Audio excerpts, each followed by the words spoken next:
What's good, y'all? Welcome to Chip and Zay here on Texas Sports Unfiltered. I am Zay Collier. My man Chip Brown said he's on his way back to the crib from the 40 acres because had to listen to Steve Sarkisian chop it up before Vanderbilt, chop it up about Mississippi State, Arch Manning, Matthew Caldwell, and the rest of the players that were available today. But hey, appreciate y'all joining us on this October 27th, Monday. Like, subscribe, Facebook, YouTube, Twitch, X, Instagram. We're everywhere, man. Get the app if you don't have it already. Keep helping us grow because we love doing what we do. And y'all like and subscribe. It helps us stay popular out here in these streets. So, yeah, man, there's a lot to talk about, a lot to get into. Obviously, with the Texas win, we'll get into that. But Brian Kelly, no longer at LSU. Let him go. $54 million buyout. Man, ain't it good to get fired? Like James Franklin and Brian Kelly right now, they on the phone chopping it up. They about to go on vacation together, I'm sure, because Penn State, they were wilding with that buyout. I understand it. James Franklin wasn't the guy.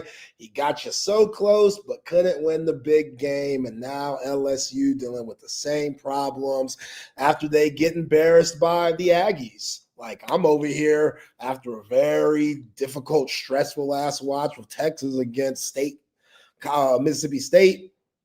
I'm over here trying to get a good hate watch in with LSU, thinking that, okay, these guys, they going to bounce back. They just lost to Vanderbilt. They going to have some pride about them. They going to bounce back and get them a dub against A&M. A&M drove them boys. Drove them. Like, it was ugly. And if you're Brian Kelly, hey, it's time to go. And we all knew that fool, he wasn't cut out for the gig. You know, good X's and O's guy, but his vibe is more for Notre Dame. That's what fits with Brian Kelly. He's more of a Notre Dame vibe. You gotta like your gumbo spicy if you want that LSU gig. You know, Brian Kelly, he one of those, he tastes the gumbo and there's barely any spices in it. Oof, oof. Coughing, choking on it. Brian Kelly, you know he don't like no spicy gumbo. You got to have that. Ed Orgeron, as crazy as he is, I know he's about the honeys. He had that. Nick Saban had that. Les Miles had that. You got to understand that culture. Baton Rouge, Louisiana is a very unique place. LSU is a very unique place, and not everybody's cut for the gig. So Brian Kelly, they were tired of him faking it. You know, you've seen the Netflix specials, SEC, Saturday, any given Saturday. He's weird on there. The fake accent shit. Like, yeah, Joel K, it's too much. It's too much. You got to be authentic, and it just didn't fit. He would go off on the media a little bit too much for me. Like, bro, this is the gig.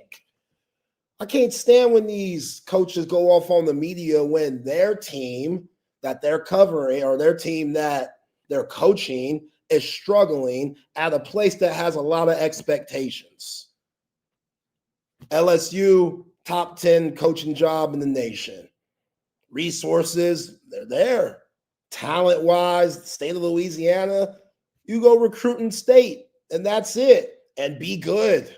Like, New Orleans, that area is just, yeah, the job's hard, but some folks, you got to be able to embrace it. And now Lane Kiffin, his leverage has gone through the roof even more because everybody just thought, oh, Lane, he going to be flirting with them folks at Gainesville. Nah, Lane going to be flirting with them folks at Baton Rouge too. But shout out to Lane. Shout out to Lane Kiffin, Ole Miss, getting them a big dub against Oklahoma. You know, old Oklahoma fans mad at John Mateer. It's crazy what 3 weeks can do. Like, if you told Oklahoma fans 3 weeks ago that they'd be crashing out on John Mateer, they would have looked at you like crazy because it was all about old Johnny boy, John Mateer. If his thumb's okay, he the man, with John Mateer for Heisman, he changing the program. And now A lot of folks in Oklahoma aren't too happy with Mr. Mateer's performance, which he missed some big-time throws, whether it's the thumb or not. You missed some big-time throws that you got to connect. That's a big-time game. Ole Miss came in your house and stole your women and went out with a dub. So, yeah, if you're Brent Venables in Oklahoma, that schedule doesn't get any easier. But, Texas – I can't believe Texas won that game on Saturday. I'm still trying to figure it out. Watched it over again this morning. You heard me and Wags, or if you didn't, Wags and I had the post-game show after the game. And very proud of Texas, still very proud of Texas. But Mississippi State, Jeff Lebby, they got some bad juju going on down there in Starkville. Because I don't know how you lose that game without just having bad luck go against you. And they just do some dumb shit. Like Mississippi State, they cost themselves, at least they accounted for 4 penalties that all equal to 21 points for Texas, which, hey, if you're Steve Sarkisian, take it. You got to take it. It's not your fault that these fools are diving at folks' legs on field goals to allow 4 more downs, fresh set for your offense. It's not your fault that guys are out here unnecessary roughness. Like, it's 4th down, bro. It's 4th down. You get off the field.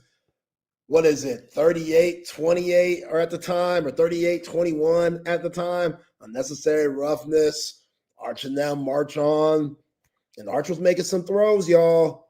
I know everybody's waiting on this Matthew Caldwell experience, especially because a lot of y'all folks out here said Matthew Caldwell's the better QB. Y'all been calling for Matthew Caldwell whenever Arch Manning struggled this year, knowing damn well that offensive line is suspect. But got to blame the quarterback. That's how it goes. Blame the QB before you blame anyone else. So the folks that were a part of that narrative and that train, here you go.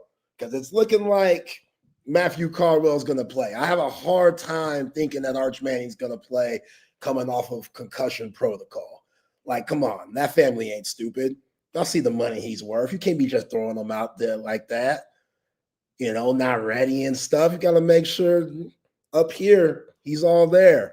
And I knew it was concussion. Once he got hit and they tried to pick him up, and you could see his eyes get all glossy, and you kind of had that look to where, do I know where I am?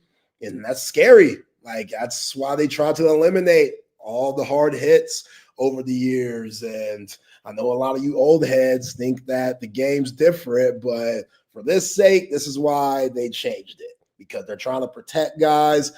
I've been saying before the season even started, Arch, got to slide, dog. But I respect you not sliding. Like, what you going to do? You're a competitor. It's overtime. The hell? Like, you can't tell the dude not to slide there, or to slide there, excuse me. Like, we're in the game. We're not supposed to be in the game. We got 9 minutes left, 9-something minutes left. Texas, 24 unanswered points. Whether Mississippi State gave it to them or not, 24 unanswered, 24 unanswered. And where was that?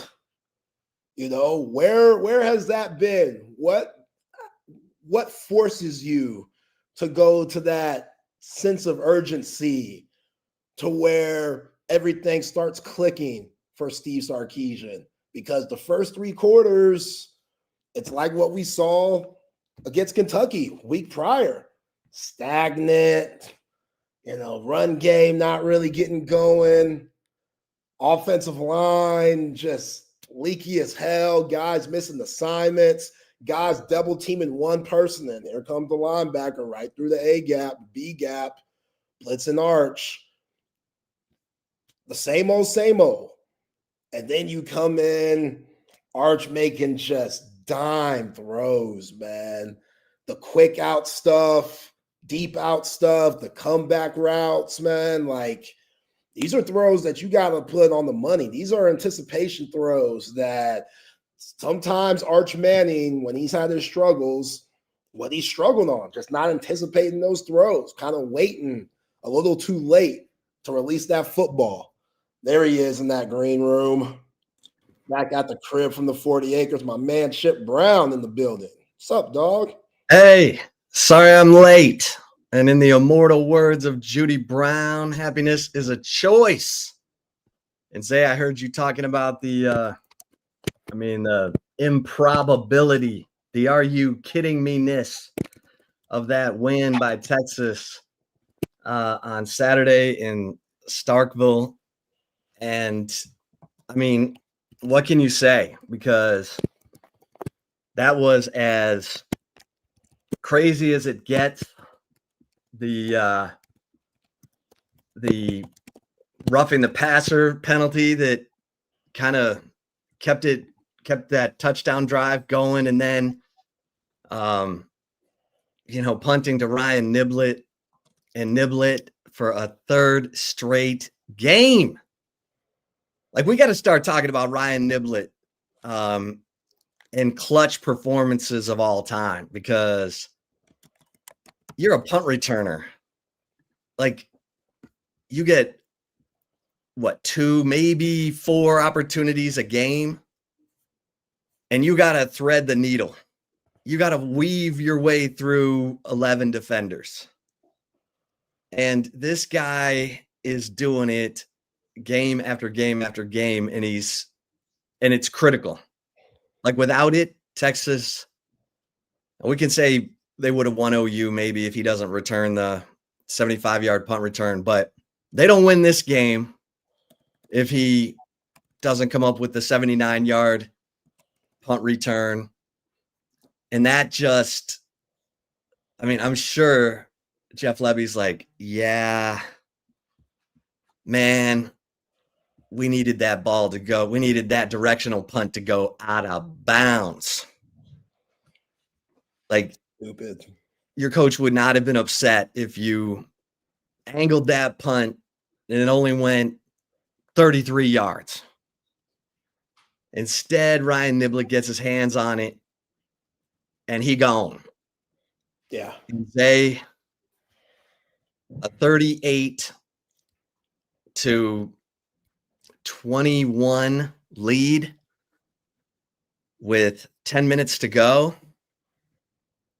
turns into a tie game. And the other thing I want to say is, PK, you dialed up the blitz pressure and it mattered. It worked. Where was that against Florida? Like, what on earth? But anyway, yeah, man, he's blitzing Anthony Hill. Anthony Hill's getting sacks. Ethan Burke said he got 2 sacks on the same blitz today. Like, it's okay. It's okay to take some chances, send the heat. You got big dog athletes, especially when your passing defense is struggling. You're playing 2 high safeties because Michael Taft's not in there. Guys are afraid to get beat, so they're trying to keep everything in front of them. They're playing a little bit tentative, and they're getting lit up. Wow, that was, yeah, there's a lot to dissect in that game. But Texas gets out of Starkville with the win. And Mississippi State has now had 3 games where it looked like they were going to win and they lost. So they're still trying to figure it out. But, man, I thought it was over. Oh, yeah. I thought it was over. I was writing the obit. And then bing, bang, boom. Ryan Niblett returns his punt return for a touchdown. I'm like, okay, let me rework this story a little bit. And man, it was a crazy day, crazy day all the way around. It was shaping up to be one of the worst days of the Steve Sarkisian era, because at 9 a.m. in the morning, Diana Rossini puts out a tweet saying that Sark's representatives have let it be known to NFL decision makers that he'd be interested in various job openings in the NFL. And so that's the storyline for hours. And then Sark's agents put out a statement saying this is malarkey, ridiculous, patently false. And then Sark goes off, after the game, and oh man, that team saved him from a disastrous day. Yeah, So that was weird timing, the NFL news and whatnot. And obviously, the first thing you think about is your ball club, if you're Steve Sarkisian, and just keeping everybody locked in and everybody's mindset, still on the main thing. And that's winning that game today and see if you could continue to go on a little bit of a run to keep your college football playoff hopes / SEC championship hopes alive. And yeah, I've been really impressed with this team's culture overall and their belief and their will to continue to fight, because you're down in the dumps. Like after the Booth touchdown on the Blake Shapen pitch, which Leon Galafal, that's one of the worst tackling just efforts that I seen. That wasn't Leon Galafal's best moment right there. Horrible angle. And yeah, y'all saw what happened. But Booth took that to the crib to make it 38-21. That's it. Like, that's ball game. Like, that's the fork. Stick a fork in them. They're done. And Texas just continued to battle. And obviously with the help of Mississippi State, like, you don't kick to Ryan Wingo Ryan Niblett under any circumstances at this point. You don't do it. Like, you'll take the good field position for Texas. Like, you'll take giving them good field position at this point, because the dude is just, he's ridiculous. Like, his ability to decelerate, like to be going full speed, to just come to a complete stop and change direction and then accelerate right then and just have those quick speed bursts. It's different, man. It's different. He has great vision. He has zero fear. Like, the dude just, he's been unstoppable these last 3 weeks. And Marshall Landwehr, 51, the former walk-on, now scholarship player who's had multiple incredible blocks these last. That's his bodyguard. That's bodyguard, man. You know what I'm saying? I ain't talking Kevin Costner, Whitney Houston. Like, this dude, I mean, again, Mookie Taft's part of special teams too. So now, not only you have to replace Mookie Taft on the defensive side of the ball, you got to find somebody to come in for him on the punt team, and that thing still has to operate accordingly. And it is. Like, I just, Mississippi State, they killed themselves, man. 2 pass interference calls, the roughing the passer, the diving at the legs for the field goal that gave Texas more life that they end up scoring on. I want to say, Chip, that there's 21 points that Mississippi State had muck-ups on to allow Texas to continue drives that resulted in points. Like, that's why, going into this game against Vanderbilt, I know Texas fans are riding that high when that momentum, and with what Vanderbilt did to Missouri, that struggle fest, you're thinking, okay, they ain't that good. I say slow your roll a little bit, because I don't feel good about Arch Manning playing. I know everybody's thinking that my man Matthew Cardwell is going to come in and act like Tom Brady did Drew Bledsoe back in 2001.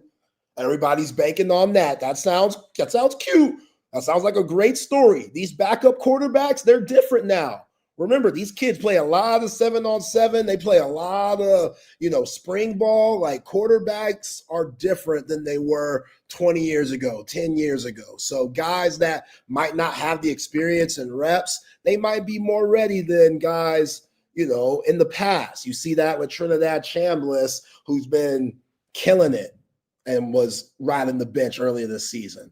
So Matthew Caldwell, I think he has some good to him, clearly. Like the pass he made, Emmett Mosley the fifth, cojones, man. Giant cojones.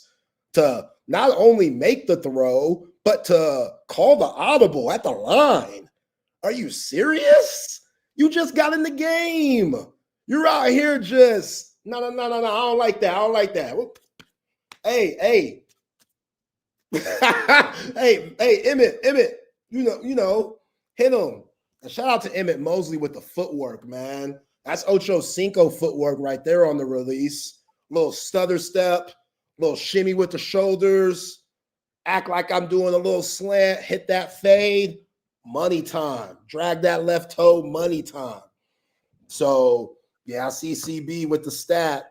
I mean, it seems like it always happens. That backup quarterback has to be available at Texas, but as much as Matthew Caldwell, I think, is a gamer, this is an uphill battle for him playing against the ninth team in the nation who, hey, they on the mission. Clark Lee, Diego Pavia, they on the mission, boy. So can they slow them down with the backup quarterback? We'll see. Yeah, I mean, it's Arch is in the concussion protocol. The concussion protocol is a involved situation. He'll, as soon as he can handle light aerobic exercise, that will be step one. Then you see if he can increase the intensity of the aerobic exercise. Then you can introduce sport-specific drills in full uniform without physical contact. Then you can start to allow contact, and the athlete can return to play in a game only after completing, all those steps and the neurological exam. And they do a baseline test of every athlete does a baseline test of, questions, cognitive skills, and they have to match that baseline in the eyes of the medical staff before they even start the step-by-step process. So people are different. Like, everyone's like, well, there's no way he's going to play. Well, it's probably not likely that he'll play, but people are different. I mean, we've seen people bounce back from concussion pretty quickly, and we've seen it drag out for a week or 2 weeks, sometimes longer. So the thing that got me, Zay, is he got hit in the back of the helmet to helmet, by that Kingsley Jones guy, Kedrick Bingley Jones, who also did the submarine below the knees on the field goal that got flagged. That's brother dirty. And Arch is going down, and the guy hits him with his helmet right in the base of Arch's helmet. So his face just smacks into the turf. It's very bang, bang right before Arch makes contact with the turf. But that's part of the problem, is that blow comes right as he's going into the turf. So it like magnified the impact. And Sarkisian, he didn't come right out and say it, but he was asked if he sent that play in. He said, yeah, we sent some plays in. Gave the indication that Texas sent that play in because it was helmet to helmet. So you had to really be paying attention. I know some people have watched it and they don't see it. It's there. It's there. So, yeah, there was no flag, and it looks like they sent it in. But, yeah, this is just like the craziest. As if you could follow up the craziest game-ending situation. And there's a hilarious yet sad for Mississippi State fans video out there of this Mississippi State fan. I'm not quite sure who he is. He must be someone.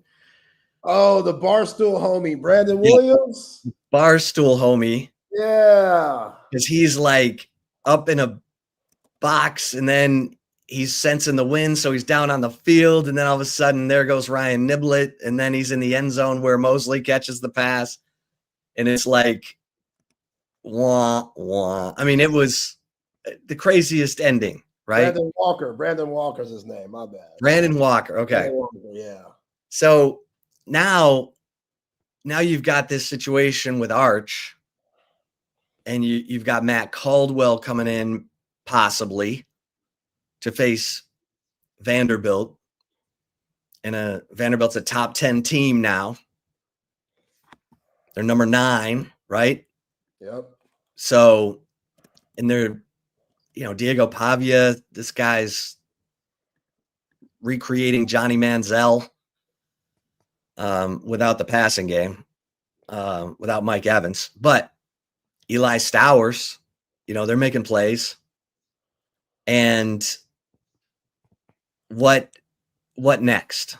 What next for this team? They don't have any identity on offense, 0, except 2-minute drill. Yeah, let's pick up the tempo. What you mean? Let's pick up the tempo. Yeah. We're rolling. So that defense can play 90 plays instead. No, I'm kidding. But yeah, I mean, whatever it takes. Good God, we're in game 9 of 12. So still trying to figure out what this team does well offensively. But we saw that in the fourth quarter. Like, you saw them deep outs coming from the slot, coming from the X, comeback routes. Like, the O-line was decent. They were okay. Arch still having to make some things happen with his legs to get out of all that traffic. But is Connor Stroh ready? Is that what, are we back here now where Connor Stroh is? Well, that's what I asked. That's what I asked today. And Sarkisian said the plan was to rotate those two because Connor Stroh is healthy now. He was hurt. So, rotating them. And I asked, what about Neto and Nate Kibble? And he said our 3 guards are DJ Campbell, Nick Brooks, and Connor Stroh. And the other guys need to be ready when their number's called. So, yeah. Them dudes, it was a little bit of a struggle at times. Nick Brooks, 29 snaps, Pro Football Focus grade, 56.9. It could be better. It could be better. It could be better than that. We've seen worse, though. We've seen worse. Connor Stroh finished the game. He played 71 snaps. Nick Brooks played 30. So they were rolling with Stroh at the end. And yeah. Yeah, because there's just plays where they just still get blown up. Ugh. Guys go and block nobody. I mean, on 3rd and 5, number 10, their linebacker races right past Connor Stroh. Yeah. And hurries Arch into an incompletion. And that was in the first half. Texas finally scores a first quarter touchdown against Power 4 competition for the first time all year. The first play, it's a receiver screen 3 yards behind the line of scrimmage. Wingo takes it 60 yards. Arch runs it in. Kind of gets his ankle rolled up, left ankle rolled up on that, but he scores. And Texas punches first. Then Mississippi State comes right back. And then, then Texas answers again. It's 14-7. And then they went into the lull. Then Mississippi State just started, scoring unanswered points. Defense they got cut up a little bit. Yeah. Made their adjustments, but the run defense got cut. And then the run defense made their adjustments. The pass defense, like I said, with no Mookie Taft, they were playing too high a lot and playing off coverage. Like, if you're going to play too high, you don't have to play that soft. I mean, they were giving up a ton of stuff over the middle, short, intermediate, and deep. And you're like, okay, guys, start playing downhill a little bit here. Yeah, they were doing like quick hitch stuff, like on the sideline. That was like check down stuff. There was one play where it was like 3rd and 13 for Mississippi State, and they throw a check down to the running back, and the running back gets like 16 yards. Yeah, that was brutal. What are y'all doing? And then the next play was when Jalen Gilbo gets completely beat on a quick hitch down the sideline, and Jelani McDonald comes back, which was a weak ass unnecessary roughness. That was so weak. Yeah, he shouldn't have extended his arms at all because the guy totally flopped. Yeah, like, come on, ref, read the room. Like, as soon as he felt McDonald's hand on him, he did a Patrick Mahomes and just went flying out of bounds. I'm like, all right. Yeah. And Jelani McDonald, he had that tip ball that led to the touchdown for Traore. That was it. That should have been incomplete. That was a 4th down play. That tied the game early at 14-14. That was just one of those bad luck plays. But, yeah, the defense, they definitely missed Mookie Taft. And then Pete Kwiatkowski said, screw it. I'm just going to start bringing more guys than they have to block and see what happens. And it worked. It worked. Like, can we see that occasionally, every now and then? Like maybe to start a game? I don't know. I know you want to see what they're going to try to do and you want to kind of get their game plan before you commit to something, but I don't know. Yeah, I mean, this thing was looking like a disaster because you had all the former Longhorns who are now playing for Mississippi State making plays. Yeah. Like Jere Bledsoe and Darian Gillette both had 1.5 sacks in this game. Brennan Thompson had 2 touchdowns. Now, Brennan Thompson also had a huge drop on the first play of overtime. That was such a bad pass. It was a bad pass. It was on his back hip, but yeah, like I'm running toward the slam. I gotta throw my body all the way back just to try to catch it. Thank goodness, because Manny Muhammad got lit up that play. That was Manny Muhammad's worst game of the year. Brennan Thompson was touching him up a little bit. Him and Jalen Gilbo. Brennan Thompson looked pissed off. Brennan Thompson looked pissed off, man. He wasn't playing around. On that second touchdown, Jalen Gilbo kind of, hit him a little bit after he caught it, and they said touchdown, and Brennan Thompson looked at Jalen Gilbo and was eyeing him up and down, and that's when it was 31-14 at the time. That was when I was like, oh, stick a fork in them. I don't know how they won that game. That's just ridiculous, man. This team has heart. They got flaws, but they got heart. I mean, I'd win you games like this and like last week, Oh, you were about to be the slump buster for the team that hasn't won an SEC game in 2 years. It was going to be their first SEC win at home since 2022, since Mike Leach, which takes you back. But yeah, I mean, it was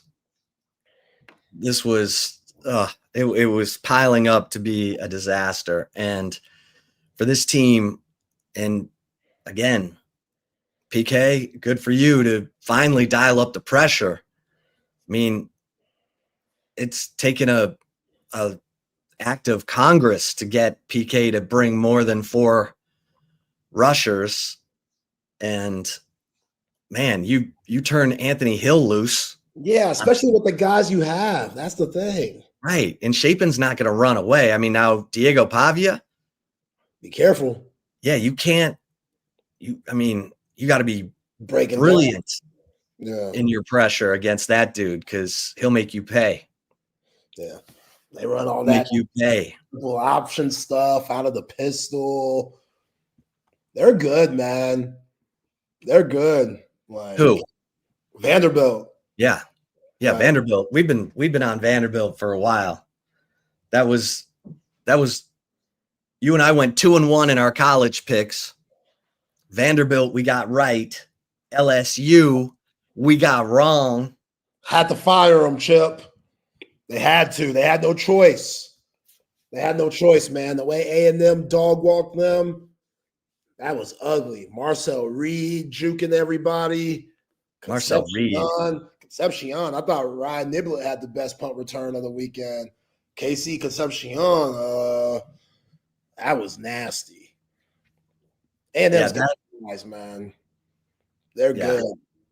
Well, and LSU, it's clear, was not listening to Brian Kelly anymore. So I just figured they would have one more big time rallying effort.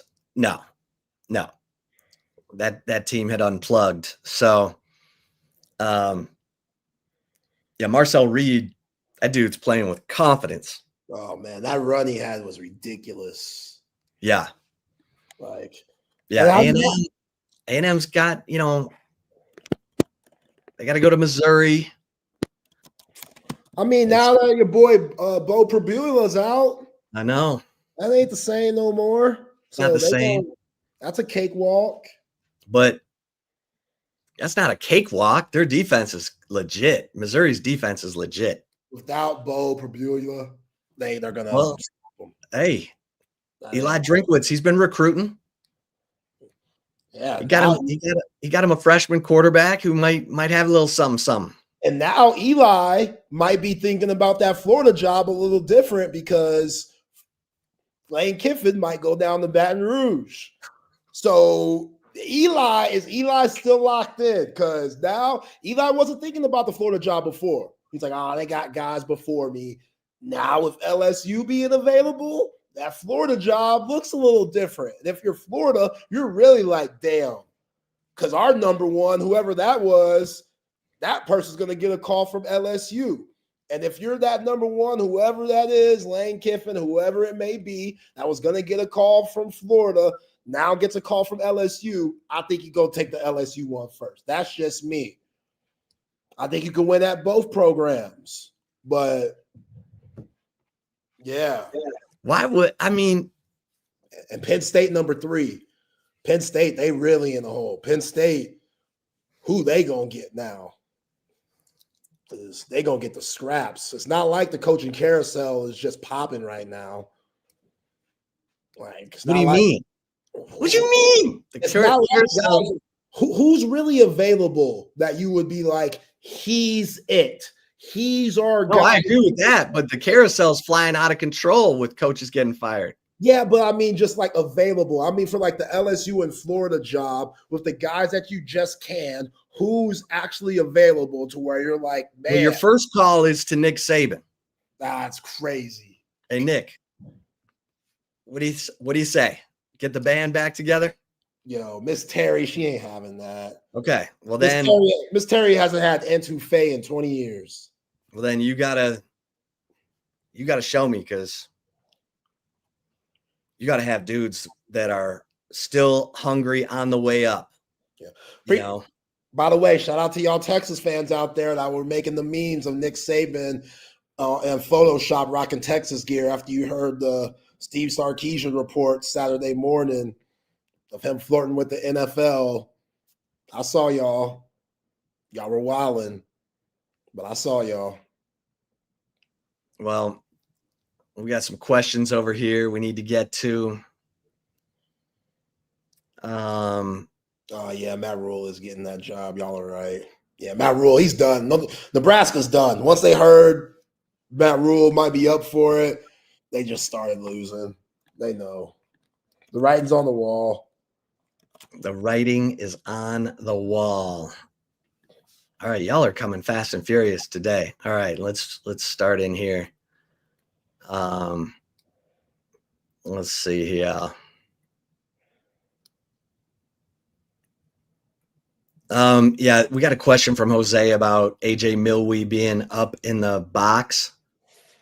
I think they brought Mike Biamonte down because Biamonte might have a better bedside manner, if you will, with Arch. AJ Milwee, ain't he angry all the time? Ain't he mean? He don't give you much praise. He just hates. He's tough, yeah. We don't need that. I get it. But there's sometimes we don't need that negative energy. AJ, I know you do a hell of a job, but sometimes that negative energy, there's a time and a place. So Biamonte out here being positive and energetic and keeping guys light on the sideline while also breaking down the X's and O's and going to the tablet and seeing what we could do better and how you could continue to exploit the opponents, then cool. But yeah, Milwee, get your ass back in the booth, man. That's okay. Quinn ain't here no more.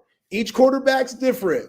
Quinn, he needed AJ Milwee down there. Quinn liked that constructive criticism where AJ Milwee wasn't telling them no compliments or nothing. Quinn could deal with that. Arch, maybe not. And that's okay. Coaches got to adjust to their players. That's coaching. I respect the late hit that kept Texas' first TD drive alive in the fourth quarter was probably the latest hit I've ever seen. Dude probably took 4 to 5 steps after Arch released the ball. Dirty.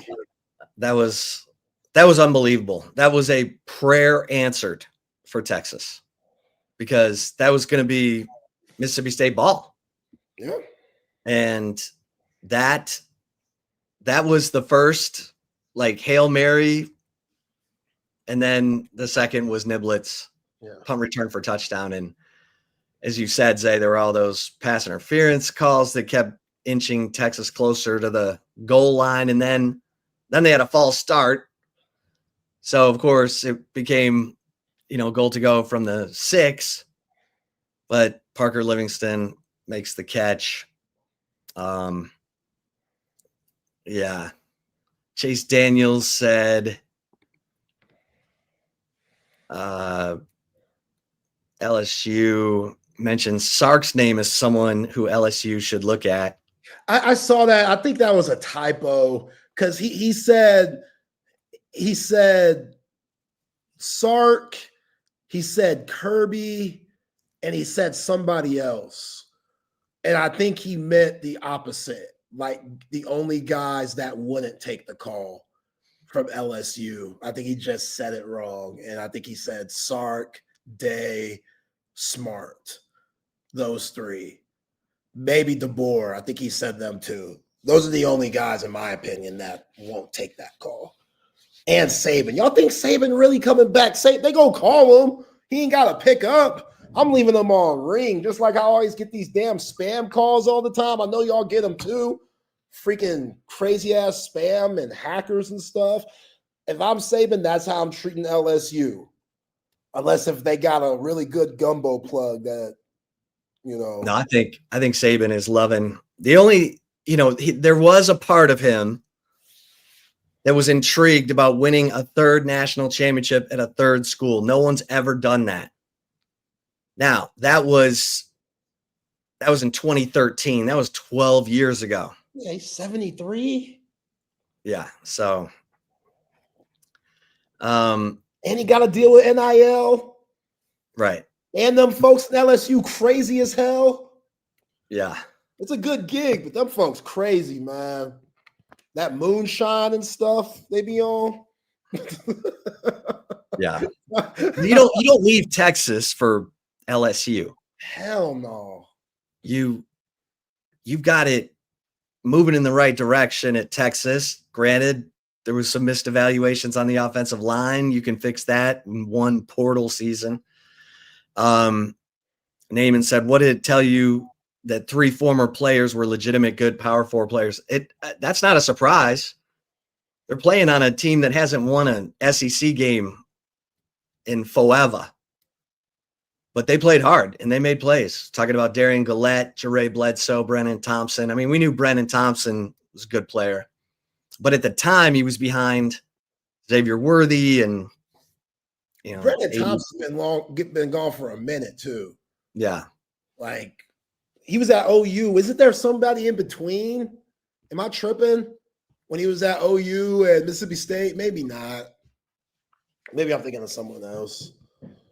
But yeah, I mean, sometimes guys just go somewhere else and they have to play at Mississippi State. Right. They're gonna play. Like Texas, it can be a little crowded in that locker room. Yeah. I mean, they did what they absolutely should have done. Go get somewhere where they can get on the field, build some confidence. Darian Gillette's a great athlete. Like, I think there were people at Texas that were like, oh man, Darian Gillette's going to be a big time player. And he showed you signs of that. Let me see what his PFF grade was in that game. Because he's a great athlete. He's big, strong, fast. Yeah, he was the second highest rated defender. And Jere Bledsoe was the fourth highest rated defender. So they both had awesome games. Let me look at their grades. So Gillette's been good. He had a couple of bad games. His worst game was against A&M. He's playing he played more snaps in this game than he has all year. He played 34 snaps. And then Bledsoe,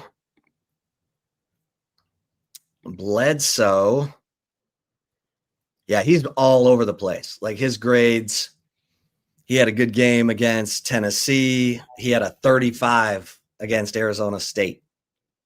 He had a 71 against Texas, and a grade of 70 or higher is considered above average. Against Northern Illinois, he had a 46.3. So, and he also played the most snaps he's played all year, 34 snaps against Texas. So, and Brennan Thompson is a good player. So, we knew Brennan Thompson could play. Brennan Thompson's been making himself some money. No, he's got some blazers, man. The dude could fly. Yeah. Yeah, he played 79 snaps. He's been pretty good all year. So, yeah, so he was at Texas in 22, and he was at Oklahoma in 23 and 24, and then Mississippi State this year. So Lebby recruited him over from their time together at OU over at Mississippi State. Let's see. We got some other questions. Yeah. Y'all get to ask us questions on the Dakota text line too, 512-222-9328. I got that covered. Well, here's the thing. You notice how Sark said we have a re-energized team today? And that's going to be critical. Because October was the longest month of their football lives. 4 games away from home, 42 days away, blah, blah, blah. And now you've got a top 10 team coming in. So you shouldn't have to say much. Everyone knows who Diego Pavia is. Everybody knows Vanderbilt is on a roll. The players should be jacked to play in this game. And then it's up to the coaches to put them in position to win. And I'm just saying, PK, you might have to you're going to have to be really smart about how you attack Diego Pavia, but you can't just sit back either. So, not with Michael Taff out. No. Who had the better PFF grade out of Derek Williams and Xavier Filsaime? Filsaime, I think. Filsaime. Who had the more snaps? Yeah, Xavier Filsaime, 69.1. Haha. 63 snaps. I don't even. Derek Williams, 29 snaps, 57.2. So, yeah, Xavier Filsaime had the better game, more reliable. Yeah. Filsaime, he everything was in front of him. And that's fine. But they gave up a ton of yards. I mean, they gave up a ton of yards. So they weren't great at tackling the catch. They weren't right there. And look, with Taft, you can do a lot more stuff. They had to simplify. And Levy's a good offensive coordinator, and Blake Shapen's a veteran quarterback. So they were giving up, that little shovel pass was a great play by Shapen, because that was desperation, and it turned into a 62-yard catch and run. God, Leon LaFau was so bad there. I've never seen him that bad on a play, which his pro football focus grade was a smooth 43, 51 snaps, but that was his play. Like, I don't know what happened angle-wise. Again, it was an improvised play. Sometimes just crap like that happens, but well, Brennan Thompson's 4-yard touchdown catch, Leonga thought he was in man. He should have been in zone. So Thompson runs right into the area where Leonga just vacated and was wide open. I mean, no one around him. Yeah, so, Leon LaFau and Ty Anthony Smith weren't good against Mississippi State. Like, they're going to have to change that. And part of that is Taft yelling out all the calls. Yeah, being behind them. So that everyone's on the same page. And that appears to have been a issue, the communication. So that's got to get cleaned up, because Diego Pavia will carve you up.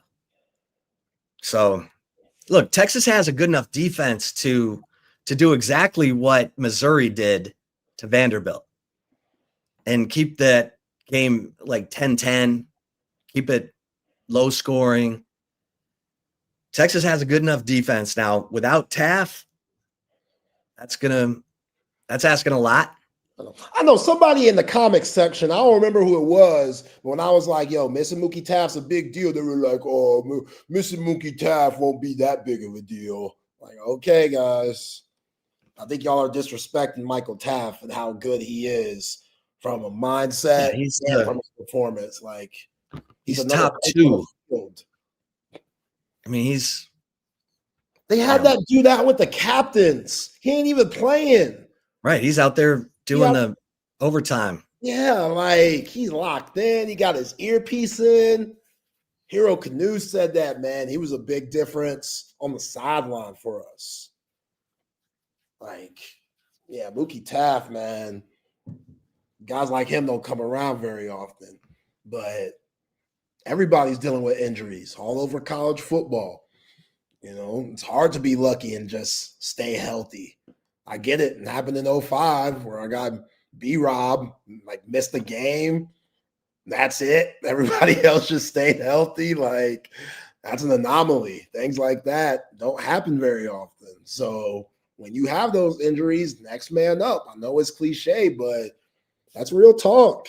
Xavier Filsaime, keep doing what you're doing. Try to raise your game.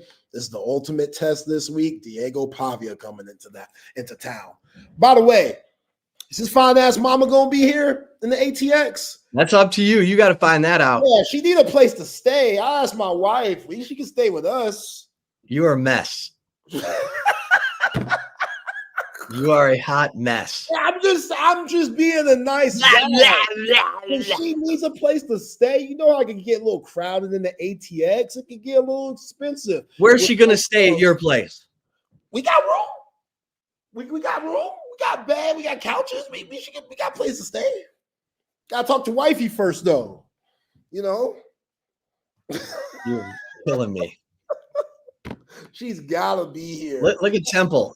Temple of Brutus says, has there been any medical update on Arch? List of injuries. Is hip on there? What are we talking about? Hip on there? What? That dude's got a concussion and a bunch of bruises. Yeah, I don't know about. I mean, I hope Arch is tough. Arch is tough. He was making some throws, man. Oh, the play where Stroh lets the linebacker run right by him on 3rd and 5, he smashes Arch. Yeah. You know, Arch gets the ball out, but it's off target. He got creamed on that play. So, yeah, like Sark. Yeah, it was time to catch up with him. I'm surprised he didn't have a concussion sooner with how he's been getting hit. For real. Like, I've been just praying that, man, keep this guy healthy somehow, because the way he's been taking these shots, I don't see it for a full 12 games. And here we are. And I'll say this about Matt Caldwell. He's looked really good when he's had to come in. If he's got to prepare all week as the starter, that's going to be different. So let's see how he handles having to be the guy going into a game. It's one thing to come off the bench. You're like, hey, I know the plays. I'm doing this. I'm doing that. Going into a game, knowing you got to organize everything, and you're like, worried about the protections and what am I looking at on defense, and with pressure, like you're still pretending that you got college football playoff aspirations. Like you're still acting like it. You're still in the hunt. Yeah, that's a lot of pressure, man. Right. You've only got one SEC loss. You're in the mix. I mean, technically you're in the mix. You're not playing like you're in the mix, but your record says you're in the mix, and that's all that matters, because you get another week to prepare in advance and improve. Sign of a well-coached team is week-to-week improvement. I'm seeing that at A&M. I'm definitely seeing that at A&M. Need to see it offensively from Texas. I mean, this is a huge week because you got a chance. Caldwell's never had this much talent. Oh, now Texas has talent. Now we can't get. Okay, we got to talk about Ryan Wingo. What you mean? You saw the catch that he had down the field. You saw that riding his hands over the shoulder. Yeah, that's a catch you got to make if you're a wide receiver 1. What about the 3rd and 19 that would have been a first down and he just stone cold dropped it? What about the 2nd and 9? What about the 3rd and goal? Would have been a touchdown. They had to settle for a 29-yard field goal. That was tough. Like, you have 3 big drops in a game where your team has to have it. And look, I'm glad they won. He had 5 catches for 184 yards. Everyone's going to talk about that. That's great. If they'd have lost, all they'd be talking about are those drops. 3rd and 19, punt. 3rd and goal, field goal. That's 10 points. That's 11 points Texas could have had. And go ahead. Give me your take on Wingo, because he does not feel like a wide receiver 1 to me. He seems like a wide receiver 2 or 3. He has moments where he shows wide receiver 1, then he has moments where it's like, why is this guy even on the field? Thankfully enough, you got 4 wide receivers at this point that you feel really good about. So if he's ever having a rough go, hey, Ryan, let me sit you down right here, young man. I'm just me being Chris Jackson. Let me sit you down right here, young man. Tonight ain't your day. Root on your teammates. Be there for them. Be a good teammate. Next Saturday might be your day, because we're going to roll with DeAndre Moore and then Moses V and Parker Livingston. So, yeah, bad drops, but he also made some big plays. First play of the game, he was flying. And then they had him on that second screen in the second half where he was flying again for 40-something yards. Shout out to Trevor Gooseby, hell of a block. Shout out to Connor Stroh on that play too. Connor Stroh with his big old self. Big Red was out there moving a little bit. We know Big Red, he ain't the most fleet of foot. You know, them feet, they a little slow. He could get beat a little bit. And when he gets out there for them screens, it's hard for him to make contact. But he did on that play. It went for 40-something yards. So Ryan Wingo just has to stick with it, man. Like, those are horrible drops. Thank goodness we're not talking about him today because Texas got the dub.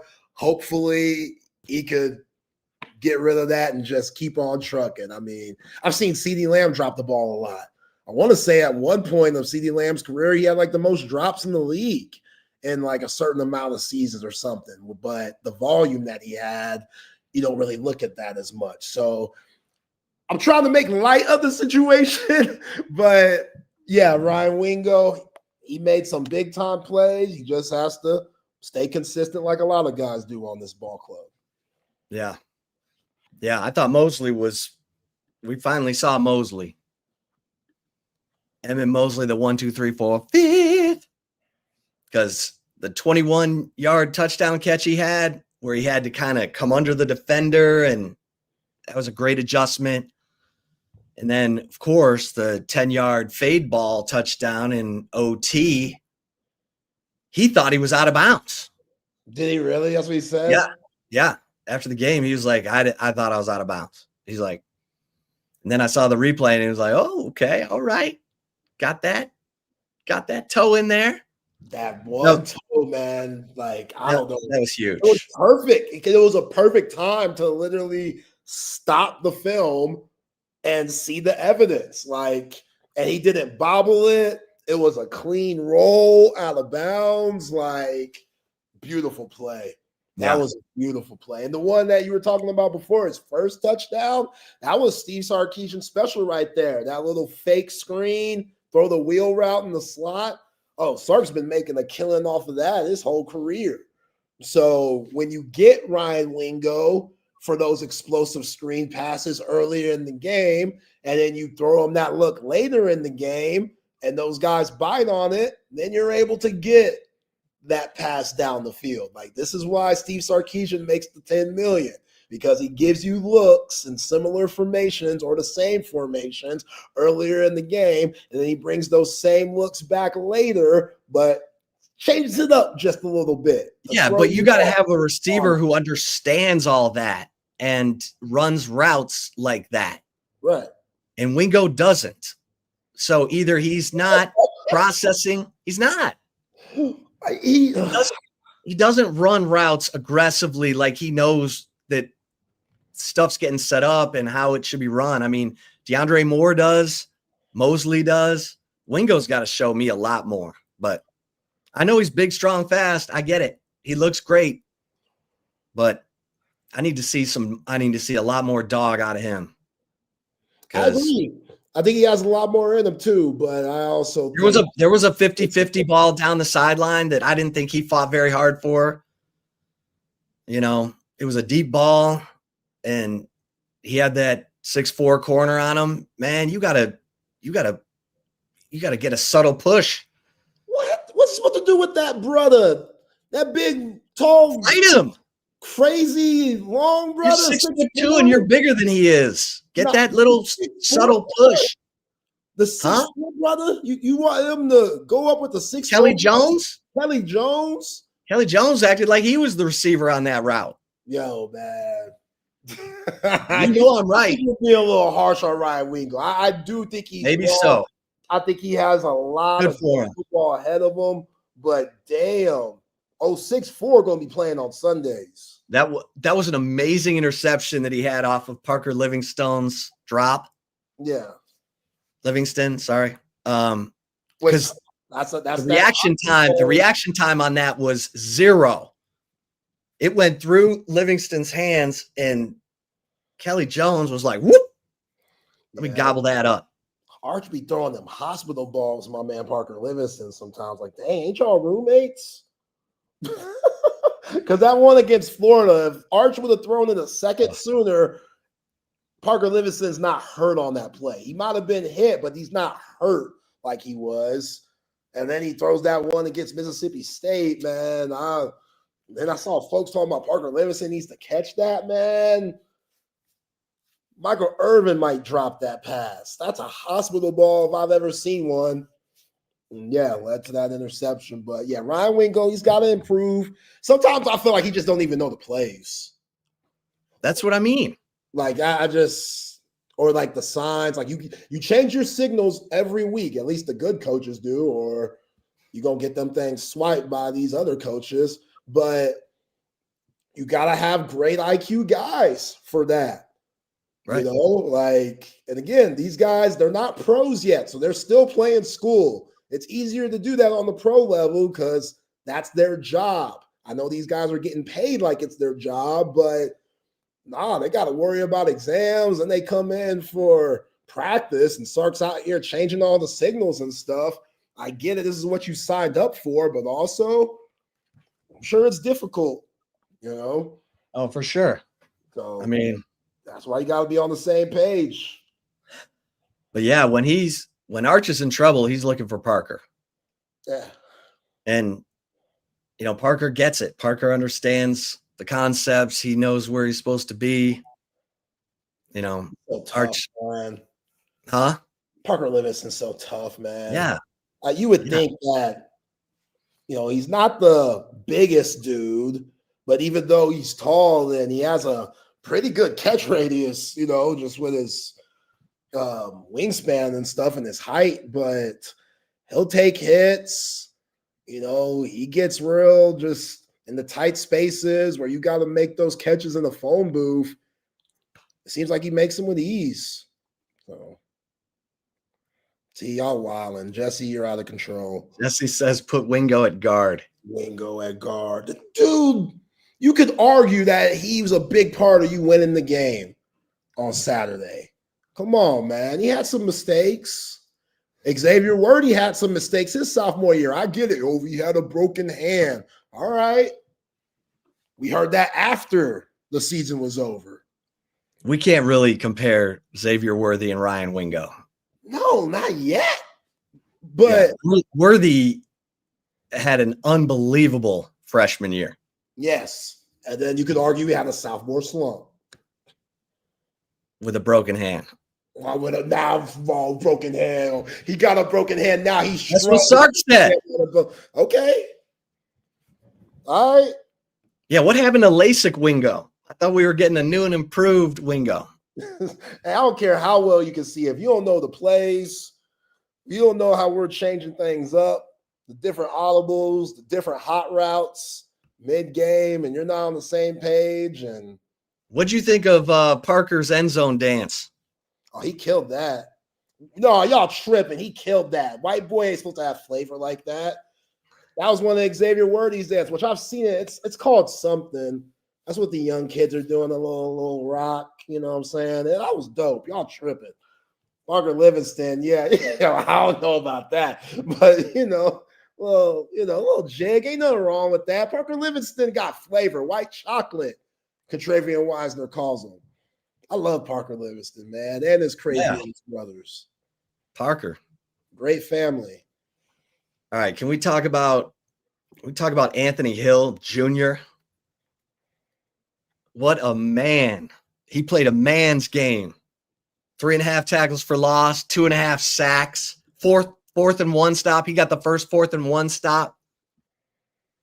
Anthony Hill was coming downhill. It was nice to see. It was nice to see him getting blitzed instead of dropping into coverage for once. Yeah. See what happens when you send Anthony Hill on a blitz? Sacks happen. Like, let's not overthink this. Okay, there's enough film of him in coverage to show the NFL. Now let's get back to blitzing the guy. And look, he's going to be the spy on Diego. So he and Colin, so close. Those guys can close. Like, Texas's defense is good enough to be in this game Saturday. Whoever's at quarterback, whether it's Arch or Caldwell, and I've seen some comments today saying how good Caldwell is from the pocket. Of course, we've only seen him make a couple of passes. I get it. Here y'all go. So if Matt Caldwell plays, is there going to be a pocket? Or is Vanderbilt just going to send the house? Clark Lee's the defensive coordinator. Everybody's doing the same thing. They're all coming through the A and B gap on the left side and watching people get confused and watching quarterbacks get hit. Now you got, if Arch can't play, so Caldwell showed he can move. He had a 50-yard run earlier this year against one of those tomato cans. Yeah, how much do you run him, knowing that KJ Lacey might be your QB2? How much are you willing to run, Matthew? Whatever it takes to win. Jeez. Yep. Whatever it takes to win. I mean, I feel that, but you got also Trey Owens. You got Trey Owens, guys. Okay, the dude's not even making the flight for road games. Let's relax. Yeah, why not? Because he ain't good enough, according to Steve Sarkisian, the guy getting paid $10-something million to make these decisions. Right. Yeah. So if you want a guy who's actually been in the system a little longer, whatever. But I mean, Trey Owens, I think that dude's a gamer, but I don't know where his confidence level is. You're the fourth-string quarterback's a gamer. Stop it. I'm saying if something happens to Matt Caldwell, who are you going to play? KJ Lacey. Okay, good luck with that. Good luck with that. Yeah, you heard Sark today. KJ's been coming along. Oh yeah, KJ's been doing things. KJ, we saw him with the twos today. He was making it happen. Yeah, slinging it, natural thrower. Steve, let's go. Let's go. So next Bryce Young. If I don't know, it's going to be interesting because if Matt Caldwell has to play, he's been good. He's been relaxed in he's had to come in some tough spots, and he's made a good throw against Florida. Yep. And against Mississippi State, touchdown, overtime, one pass, one touchdown. But I mean, I would think you can pretty much run your offense with Matt Caldwell. You're not changing it a bunch. Now with KJ, I don't know. Maybe change it up. Hopefully we don't even have to get to that. But my man Johnny Longhorn on the Kona text line said, Trey Owens has been a video gamer to your gamer comment. Y'all wrong, man. My man Trey Owens, come on. I like Trey Owens. I like Trey Owens too. I didn't want it to go down like this. But here we go. Hey, we need to give some credit to, man, Connor Robinson. 83 snaps, 71.8 PFF grade. I'll take that from Connor Robinson. It ain't great, but that's above average. Yeah, it was better than last week. Way better than last week. Yeah, he showed some fight and determination. Yeah. Besides the illegal snap that set Texas back before the Matthew Caldwell throw, but he did his thing. Yeah, I mean, you actually had some good pass protection from Gooseby, Robertson, Baker.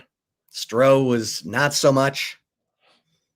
37.3 in his pass blocking. Oh, man. But he was good with the run blocking. I mean, can we get some run game established? Yeah, that's still an issue. That is a big issue. DJ Campbell played 65 snaps, not his best day, but he was playing hurt. Nick Brooks, I don't even know what to say. Like, for him, it was a better game. His grade was 53.3 and his pass blocking grade was 48.4. And for him, that was a step up. Yeah. So I'm not trying to be cold. I'm just I don't even know what to say. That's a fact. I don't know what to say. You're struggling. So, but yeah, I mean, think of all the drops in that game. Quintravian Wisner had a drop. Parker had a drop. Wingo had 3 drops. Arch was Injuries got one in the end zone but it was a little tight. Like the defender was right there. I thought he should have caught that. But Jack Hendricks quietly had some good catches. Yeah, he did. Had some good plays. It was good to see him finally getting involved. Making some. These tight ends, man, like Nick Townsend got you a penalty. Spencer Shannon got a penalty. There's times where they just leave my man Jordan Washington on an island with the edge rusher. And it's like, bro, y'all gonna leave him by himself? Which it makes you think, but they're leaving them by himself because the left guard's been that bad that the left tackle feels like they have to help the left guard that much.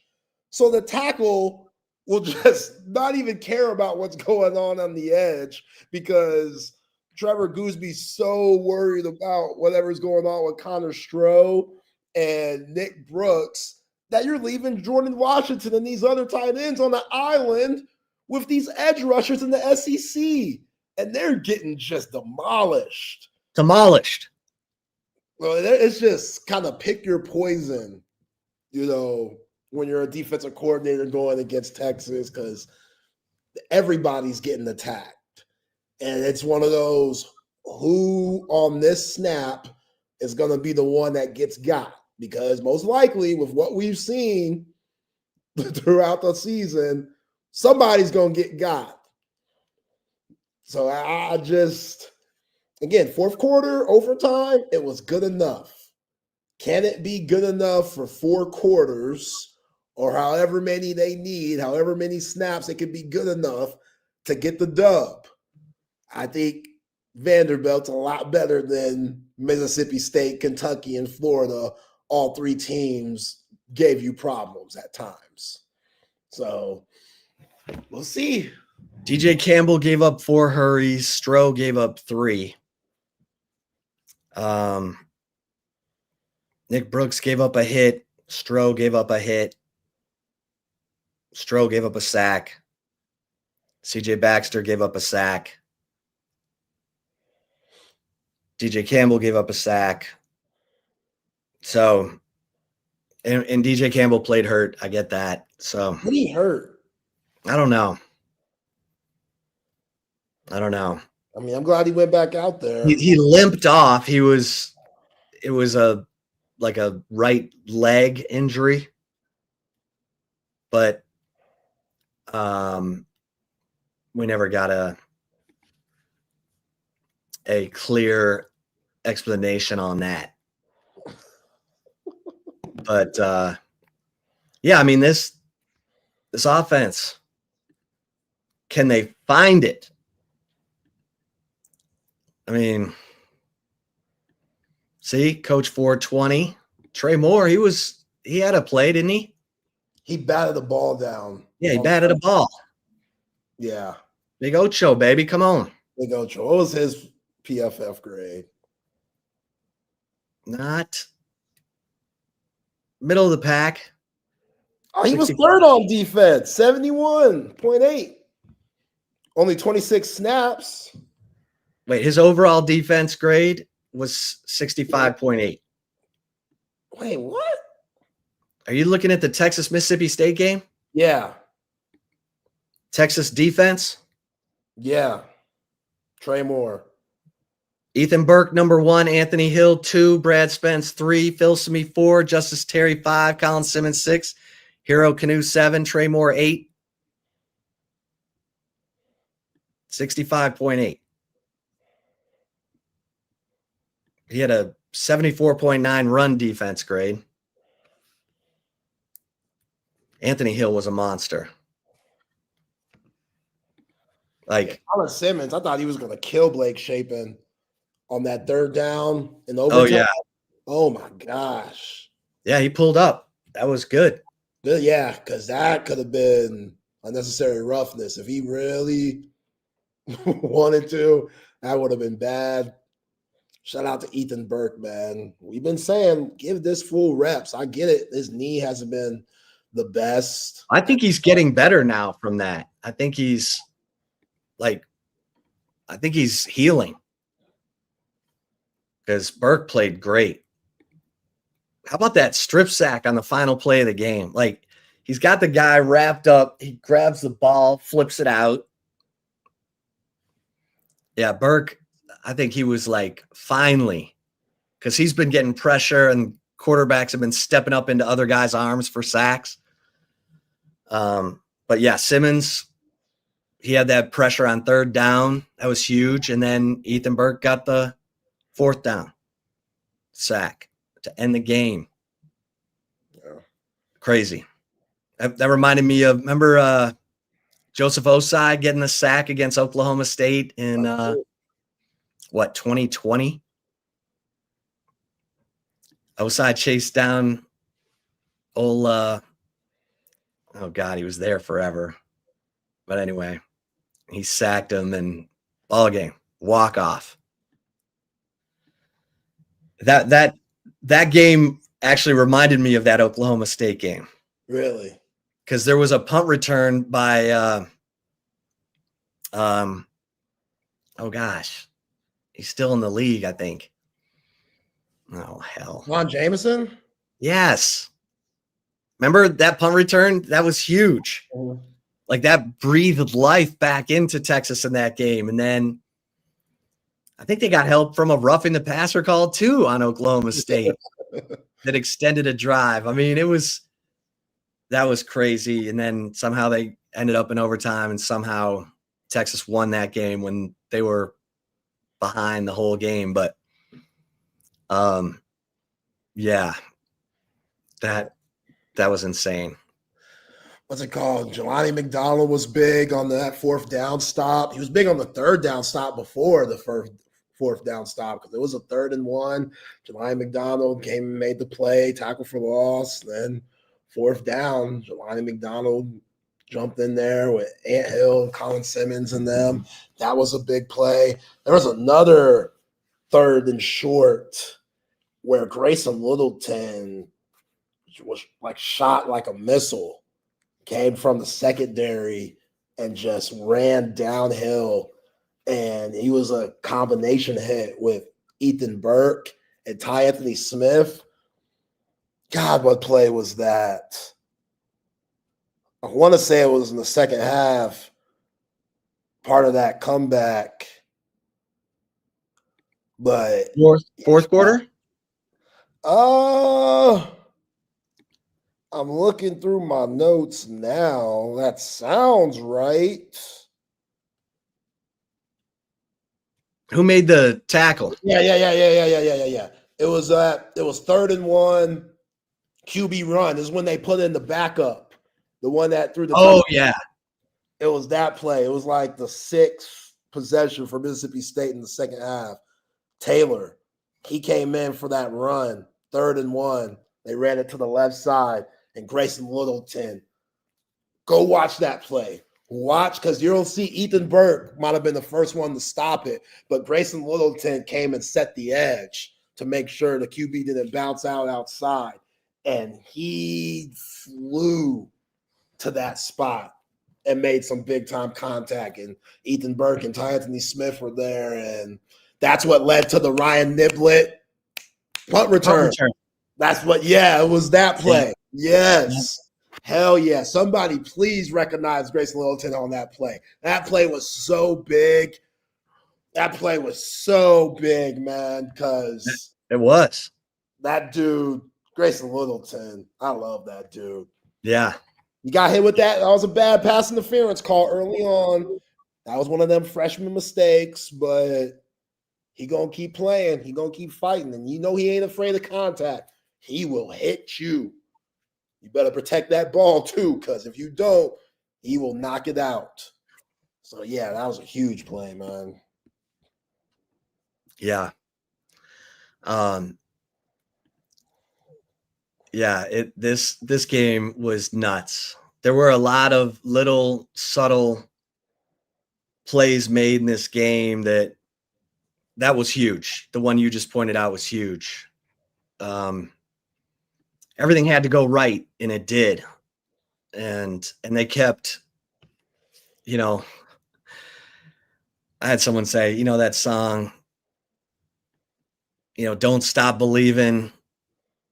Texas fans were like, oh, we stopped believing. And then everything, needed to happen perfectly. The dominoes had to fall just right, and they did. Got some help from Mississippi State, but I don't know what more you can say about Ryan Niblett, because I wrote a story last week saying, how long can they rely on Ryan Niblett? This guy keeps coming up with big plays, and then bam, 79-yard punt return, touchdown, ties the game. Oh, here's one little nugget that flew under the radar. They totally missed a tripping call on Mississippi State's DJ Reed. He tripped Arch. Oh, yeah. And it would have been 1st and goal. Instead, they attempt the 29-yard field goal that Mason Shipley hooked to the left and missed. Don't like that. His first miss inside of 50 yards this season. Don't like that. That was a big call. Like, how do they think Arch Manning, like, why did they think he just fell down? He was just running and then fell down? Like, that kid stuck his leg out, tripped him, no call. But and then it leads to the missed field goal. That was a tough sequence for Texas. I mean, you miss a 29-yard field goal, you're like, what else can go wrong? Yeah. Mason Shipley, tighten up, bro. Tighten up. I'll give you that one. You know, how I feel about kickers. I'll let that one slide. Did you see Vic Schaefer getting after it up there? Yeah, I saw he made the trip. Yeah. He still has his home down there, doesn't he? Yeah. Yeah, he loves Mississippi State, which I get. Like, he spent a lot of years there. His daughter, alma mater there, Blair, assistant coach for Texas women's basketball. So I get it. I understand. But, yeah, Vic Schaefer definitely supportive. Yeah, Lee Whitaker with KXAN, he had a video of Del Conte walking up to Vic. Vic had a cocktail in his hand. CDC's like, oh, you already got a cocktail. Yeah, I ain't working this week, coach. Yeah, I'm enjoying this. Yeah, let me enjoy this. My season starts right around the corner. Let me enjoy this for that. Yeah, I'm coming off a Final Four appearance. Which hurt Ashton Judd, hurt her knee. It's going to miss some time. Don't like that. Yeah. Don't like that. But yeah, she's tough. She is tough, man. I expect her to make some serious threes this year. She's around 6'1". So that's a big guard that could shoot. But, yeah, that just means other women have to step up for this basketball team. And I think they will. I expect Justice Carlton have a big year, Jordan Lee, all the sophomores. The sophomores, Breonna Preston, Jordan Lee, Justice Carlton. I expect them to be big this year. Leah Crump, I expect her to get minutes as a freshman. Madison Booker going for player of the year. Rory Harmon's elevated her game. Diving right into your women's basketball preview. Hey, man, you mentioned Vic Schaefer. I know.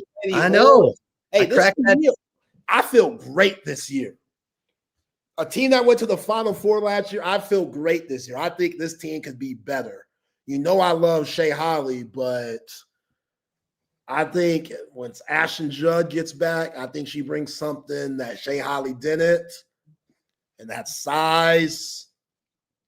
Same shooting ability, maybe a better shooter. Bria Cunningham's going to be big. Kyla Oldegger could be first team all SEC. Oh, I feel you're still going with your women's basketball preview. I'm just saying. Man. Yo, I watched Duke basketball, men's basketball. They played Rick Barnes and them. Tennessee beat them. Yo, Cam Boozer is the real deal. 24 points, 23 rebounds. Yo, Sean Miller, scouting report already when they play. That's next week. You'll be there. You'll be in Charlotte next. Actually, Eric's going to that. Oh, E. Henry going to that. Oh, yeah, you said it at Cameron Indoor. You ain't making it.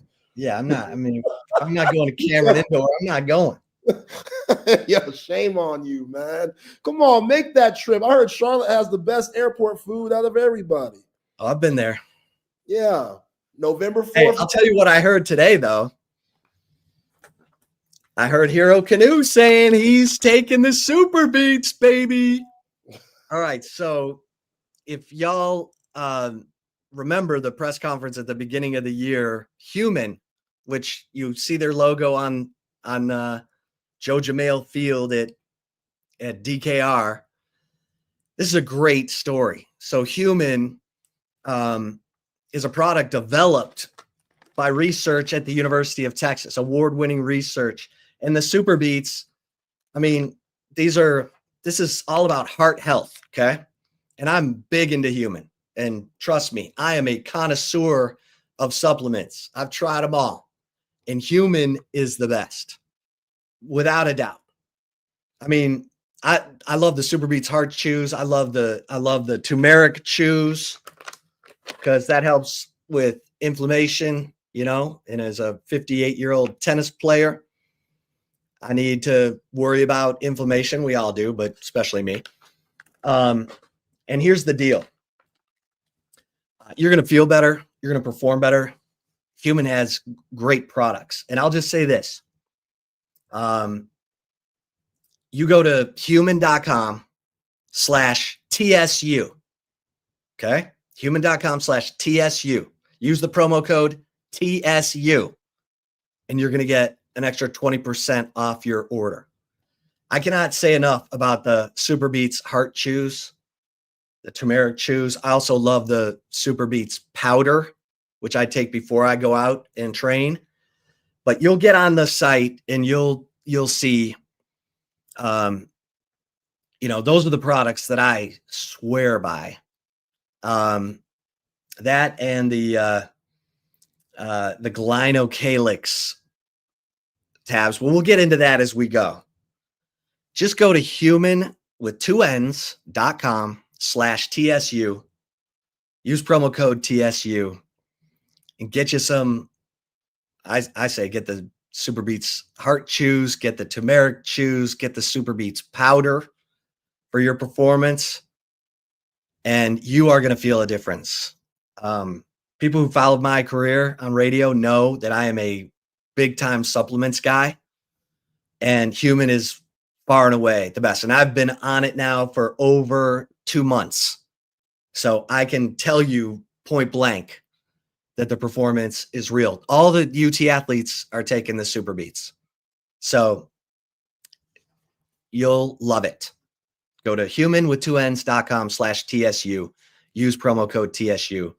And I would load up if I were you. I'd get a bunch because you're getting 20% off. You know what I'm saying? All right, Zay. I just had to throw that in there because all the athletes at Texas are taking the Humann products. And it's a great story. It's a great story. You got award-winning research at the University of Texas. This is Texas's Gatorade. Okay. Humann is Texas's Gatorade. So you will love it. We're talking heart health, nitric oxide production, all the things your body needs. Reduction of oxidative stress. Yeah, I said it. Oxidative stress. You need that reduced in your life. You know what I'm saying? All right. So, yeah, did Eric make it home? Yes, Eric made it home. He made it home from the cowbells.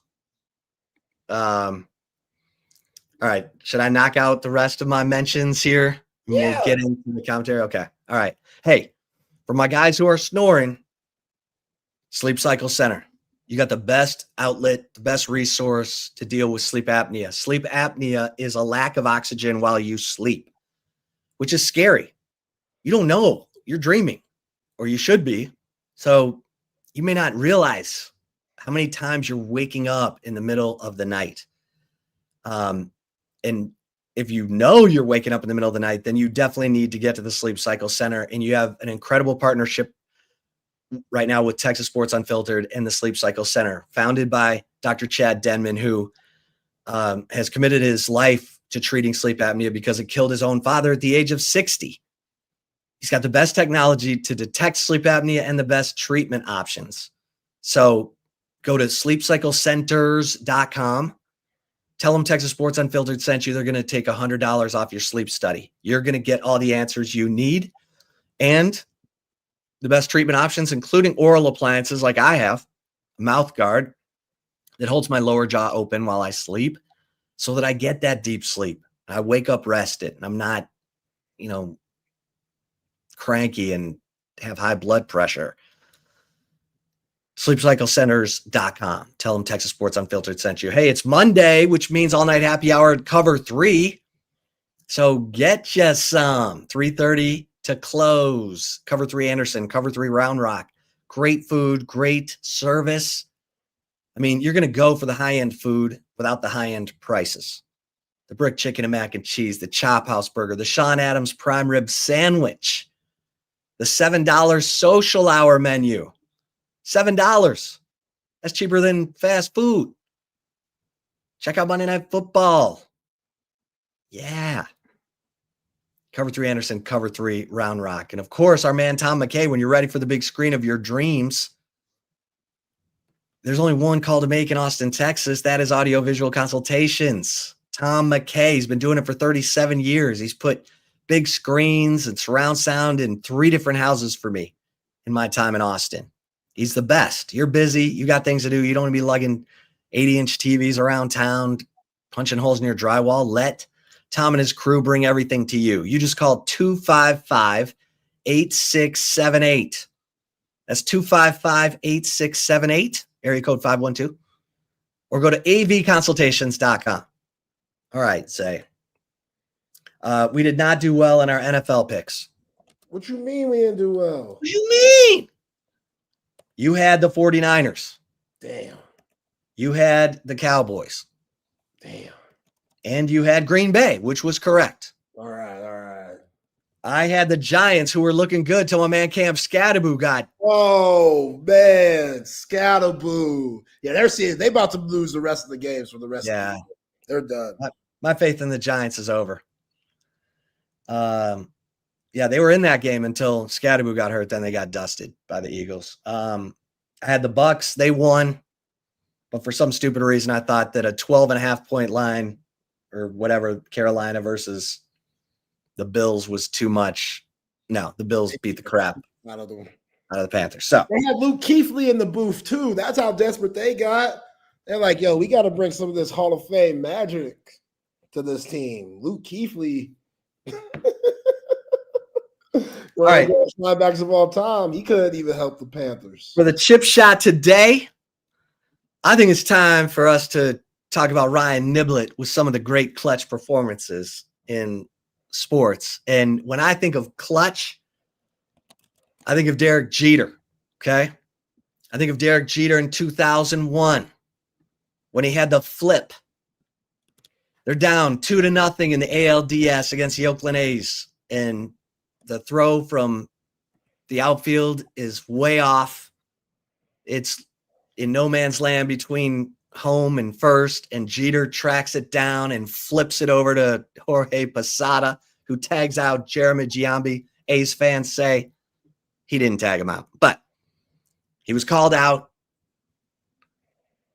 in the World Series that year, Game 4. Jeter became Mr. November, first at bat ever after midnight on November 1st. Scores tied 3-3, bottom of the 10th. Jeter, walk-off home run. Like Ryan Niblett, baseball players have moments where they can impact a game. It's not like being a quarterback where you touch the ball every play.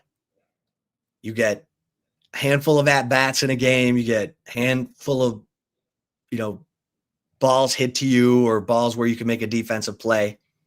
And it seemed like Jeter always came up with the goods. That's what we're talking about now with Ryan Niblett. Ryan Niblett got 2 punt returns against Florida. One was for 45, one was for 43. Both led to 10 points. against Mississippi State. There's a little under 2 minutes left in the game. Mississippi State decides to punt to Ryan Niblett. That dude was right up on him, and he made him miss. And he goes right up the left sideline. Carbon copy of the OU return. Right down to Marshall Landwehr being about the exact same spot, delivering the key block to Springham. And I was watching behind him the whole way. No flags, no questionable blocks. Like, that was a unified effort. And that punt return team is starting to believe now. And none of them are going to make the stupid play to cost Ryan Niblett a return. And so Ryan Niblett ties the damn game with 1:47 left. The cowbells were suddenly, like, everyone was puckering on their cowbells. And the Texas defense gets the stop. And so there was no field goal like Kentucky. They didn't get even close enough to attempt nothing. It was overtime. Taft goes out there, loses the toss. Mississippi State says, we'll play defense first. Taft says, we're going to the end of the field without the cowbells. We're going to the end of the field with the basketball arena in it. And the rest is history. Obviously, Arch gets hurt on the first play of overtime. He scrambles for 13 yards. He gets helmet to helmet in the back of the head. They don't call it. He's concussed. Caldwell, great pass to Mosley. But Ryan Niblett, this is amazing stuff. Like, this team has been held together with dental floss and bubble gum. And Niblett has come through with a little bit of baling wire to hold this team together and pull off some incredible stuff the last 3 games, but game-saving plays the last 2 games. Here's to Ryan Niblett. OLIPOP. OLIPOP. For Ryan Niblett. A lot of guys deserve OLIPOP, and we talked about him today, but I mean, what we're seeing from Ryan Niblett, I love watching this guy's confidence tank just filling up. He is so confident now. I mean, that dude was right on top of him, Zay. Yeah. And he was like, well, he can't hit me before I catch it, so I think he's going to have to slow down, and he did, and then whoop, whoop, whoop. No, there he goes. There's a few times on that punt return where I'm like, how does this guy not get tackled? Like, they're jumping at his feet.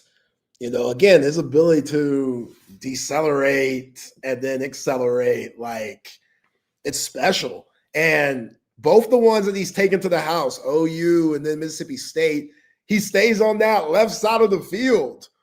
Like, he just using one part of inside the hash mark. Yeah, inside the hash marks. Like, just greatness.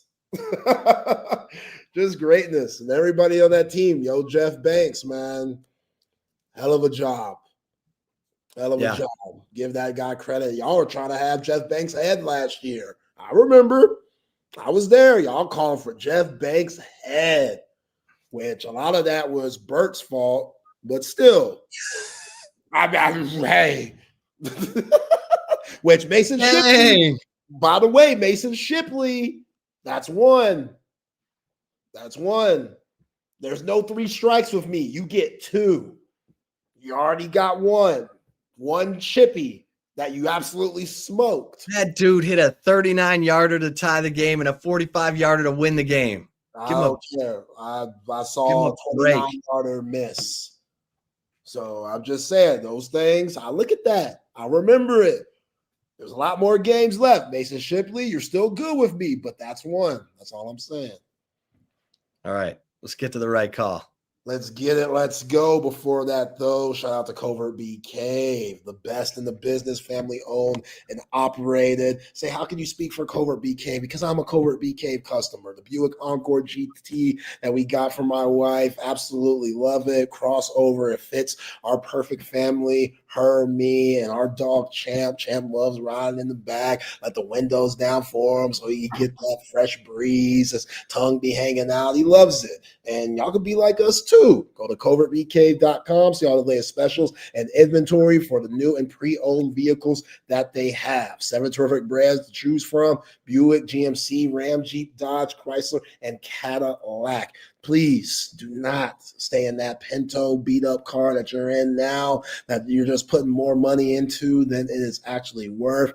Upgrade. Go to Covert Bee Cave and let them hook you up. Nobody beats a Covert deal. Not now, not ever. CB, I can't really give a review for the verse, man. Like, it was not good. The he's talking about the No Limit Soldiers Cash Money verse that they had on Saturday. A bunch of just old rappers that don't have anything in the tank rapping. Shout out to Master P. Shout out to Birdman, Juvenile, Silk the Shocker. But Lil Wayne wasn't there. Lil Wayne is a big part of Cash Money. If he's not there, then you can't do it. Right when Lil Wayne declined, they should have not done it. That's just what it is. I'm sorry, I don't make the rules. There's just certain individuals that have to be at showcases like this. And Lil Wayne, whatever you say about him, he's one of them. So when Wayne just not being there, CB, I couldn't rock with it. So there's my review. I'm probably not going to talk about it anymore after that. But CB also, being the best voluntary producer of all time, he sent us a gift.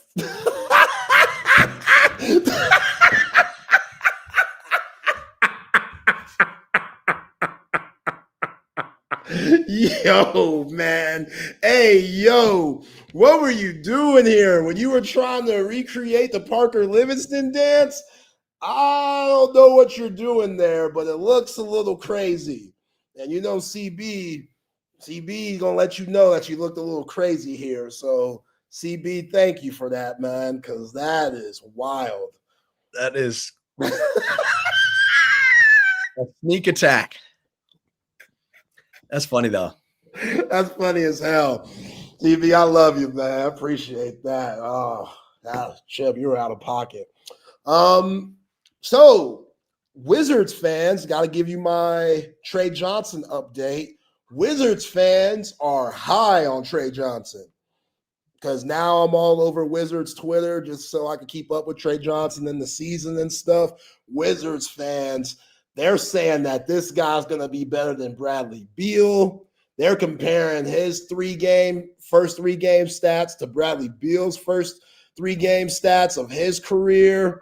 And, Trey Johnson, he's just been solid the first 3 games, Chip. They played Charlotte, they played Dallas, they played Milwaukee. They only beat Dallas, lost to the Hornets, and lost to the Bucks. But in those 3 games, Trey Johnson had 18 points, 17 points, and 16 points. He is shooting 50% from the field in those 3 games. And we know the guy's fearless, man. He's taking the shots that he's getting. That 3-point shot, like I said last week, it is picture perfect chef's kiss. Like, anytime he shoots it, I think it's money. And now he's starting to get more comfortable with the ball in his hands. And you got nothing to lose playing for Washington. There's no playoff aspirations. There's no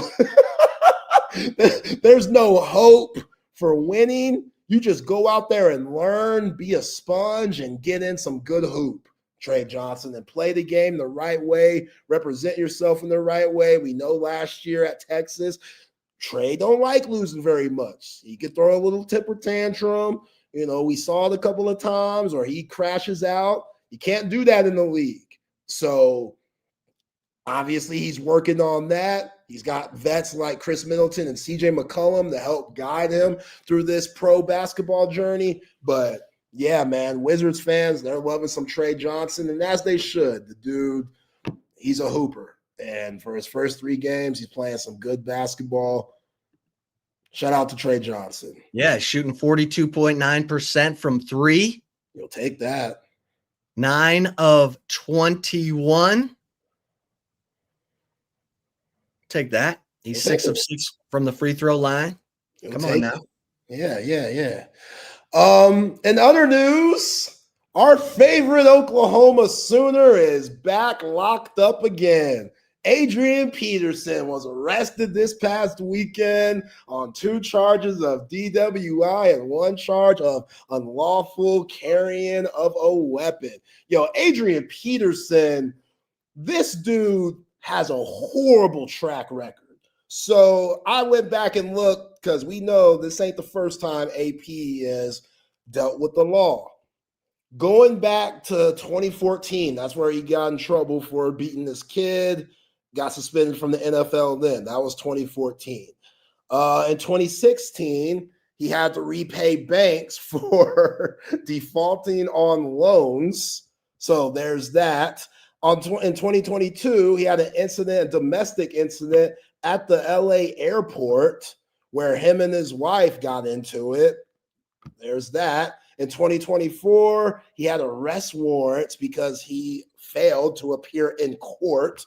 So he had to pay $9,500, $7,500 just to get that off his case. He had a DWI in Minnesota this past April. You remember, Chip, the fight in the poker game that happened this summer where he got his ass knocked the hell out. I thought they were doing like a boxing match. No, they're not doing it anymore. They're not doing it anymore. Sounds like AP needs the money. I think he needs the money. And then now he got in trouble for carrying the weapon. And this happened in Sugar Land, Texas, by the way, and a DWI. So Adrian Peterson is down bad. Like, how could it go so left for him? Like, how? Some of these guys, after their career, they don't know how to transition back to real life. Yeah. They can't do it. Like, it's that's why our man Nate, we had Nate Boyer for reasons like this. Like, AP needs somebody like Nate that helps these guys, whether you're a former veteran or former athlete, like, because AP needs help. Like, these are multiple just incidents where he's dealt with the law. And I know I poke fun at it because he's a Sooner and it's fun to hate on the Sooners and Aggies and whatnot. But on all seriousness, he's also a Texan and Palestine. One of the greatest. Yeah. Also one of the greatest running backs that we've ever seen. For him to be this down bad and kind of crazy. He's kind of a lunatic, especially after that incident, him fighting at the poker game, which check into that. If you're AP and you're fighting at the poker game, it might have been rigged on some Chauncey Billups stuff. AP might have had a point where he had to go get physical with somebody because the game was a little sketchy, which my boy Antonio Gates, Hall of Fame tight end, he hosted and participated in one of the alleged fixed poker games in Miami, Chip. The dude that organized it, Curtis Meeks, got locked up by the feds this past week when Chauncey and David Jones and Terry Rozier and all those other guys got caught up. So I don't think Antonio Gates was really involved like that. I think he was just hosting the games. I don't know if he knew what was going on, but we'll see. His name came up in the reports. So Antonio Gates, good luck, bro. Remember when Adrian Peterson was this close to breaking Dickerson's single season rushing record? He had 2,097 yards rushing, and Dickerson's record is 2,105 yards. And he couldn't quite get there. Yep. But he was a beast. He did that when he was 27. Yeah, you know, Eric Dickerson, he's a hater. He ain't gonna want you to break his records, which I feel him. I'd be a hater too. Like, I don't want my record broken. Love me some Eric Dickerson. Yeah, one of the good ones. Oh, did I tell you about SMU? Did I tell you that Wake Forest game was a trap game? Y'all lost, right? Yeah. And like Wake Forest tried to give it to SMU. They fumbled at the 5. SMU recovered, and then SMU just ran clock instead of trying to get a first down. They punted it to the kid. He returns it. They set up a field goal, and Wake Forest won 13-12. Wow. And now SMU is playing the Miami Hurricanes in Dallas this week. By the way, all the good games that are 11 a.m. this week. But we can talk about that later. Go ahead. Yeah, game day, y'all out of pocket for going to Utah. What y'all doing, man? I get it. Y'all just saw Vanderbilt, but y'all weren't in the ATX. I haven't been in the ATX this year, which I see Feinbaum and Laura Rutledge and Little Rogers and Tebow in them. They'll be here, but come on. Cincinnati, you know I love my Bearcats, but Cincinnati, Utah, y'all bugging. I mean, you should be happy that your Bearcats are getting some love. I am. Because they going for that title. It's time to get to Arlington. You know? Yeah. It's time. Bring everybody from Ohio down to Dallas. I'll show my fellow Ohio folks a good time. My fellow Cincinnati folks. My fellow. What's wrong with you? I love my Ohio folks, man. Don't bring the chili. They need that, actually. That's probably best for them. They need to come down to Texas, experience real chili, not that BS crap that they have up there that they think is good, that they're ripping off on everybody. And we'll show them what real chili down here at the Lone Star State is all about. So, yeah, I hope they get to Arlington just so they could experience some real, man. Not what they got going on. Oh, by the way, your boy Justin Herbert and his girl Madison Beer were at the Lakers game, man. Right. I hate this fool, Justin Herbert. I hate this fool. Look at him. He's loving like he don't want to be there in the way. Like, come on. He looks happy. Why are you hating on him? He looks happy, but his smile, I need to see some teeth when you with a woman like this. No, he's got to play it cool, man. Got to play it cool. He's got to keep her chasing after him. No, he's doing it. He's talking about who's doing it right now. Justin Herbert is living. Livin. He is living out here because this woman, I don't even know where she came from. She just popped up all of a sudden. I don't know. And she popped up. She popped up. Like, she's still popping up. Oh, where did she come from? Justin Herbert. What's her name? Megan Beer? Madison Beer. Madison Beer. Yeah. You know, Justin Herbert's low key too. Like, he's not one of those guys that I would consider. I mean, he lives in LA, so it just kind of falls in your lap. Oh, you know Justin Herbert like that? He doesn't seem like one of those dudes. He seems very low key. You know what I mean? Like, he just seems real low key, not about the superstardom, not about celebrity row. He's just not about being on Rodeo. He doesn't seem like one of those guys. When you're with her, you're automatically one of those guys. And there's a video going around, which I should have put that up, but Cameron Dicker and Madison Beer and Justin Herbert were out on the town celebrating Halloween this past weekend. What was she wearing? I didn't see all that. What she wearing? What do you mean? I didn't see all that. I didn't see the. You were out for Halloween and you didn't see what she was dressed as? I don't think she's doing anything to where it's worth finding something. Listen. I got you tomorrow. If she's wearing a potato sack, it's worth something. I got you tomorrow. I got you. You can't just drop that on us. You can't say, oh, they were all out for Halloween. Okay. What was Madison Beer wearing? I got you tomorrow. That's all on me. You're right. I got you tomorrow. Let's bring it over, guys. Let's bring him in. Patrick and Matt. Sup, fellas? What's going on, guys? Oh, we're trying to figure out what Madison Beer was wearing for Halloween. Well, I'll hook you up. Oh, There I we can't go, see a ton Patrick. of it here, but here's a weird picture of Madison Beer, Justin Herbert, Keenan Allen, and his girl for Halloween this year. Hey, look at Keenan. Look at Keenan Allen. Look at that thing. Looks like, yeah. So she a sailor? I think they're both, because he's got the sailor hat on too. So I think he's a sailor. He's a sailor. Yeah. Okay. Yeah, Chip's disappointed. Yeah, that was kind of a tough angle. That's all right. Yeah, that's the picture that's going around right now, though, because Keenan Allen, basically. But yeah, yeah, Keenan Allen is the king of his castle in that picture. Props to Justin Herbert. The dude stays winning. What can I say? Yeah, quarterback always gets the girl. Mm-hmm. And he's playing well. Varsity Blues. You know what I'm saying? Ooh, yeah. Chip, I just want to say, solid work trying to slip in the NATO question at the end today. Yeah, I know. I love it. I love it. You were just like trying to get it at the end. Still no wants to know. But I mean, everybody wants to know. Are those guys anywhere close to getting playing time after what we've seen? Yeah, no, and that's I saw it at the end. I heard it at the end. And I was like, nope, you're still not getting that answer. Still nothing. Still could radio silence on NATO.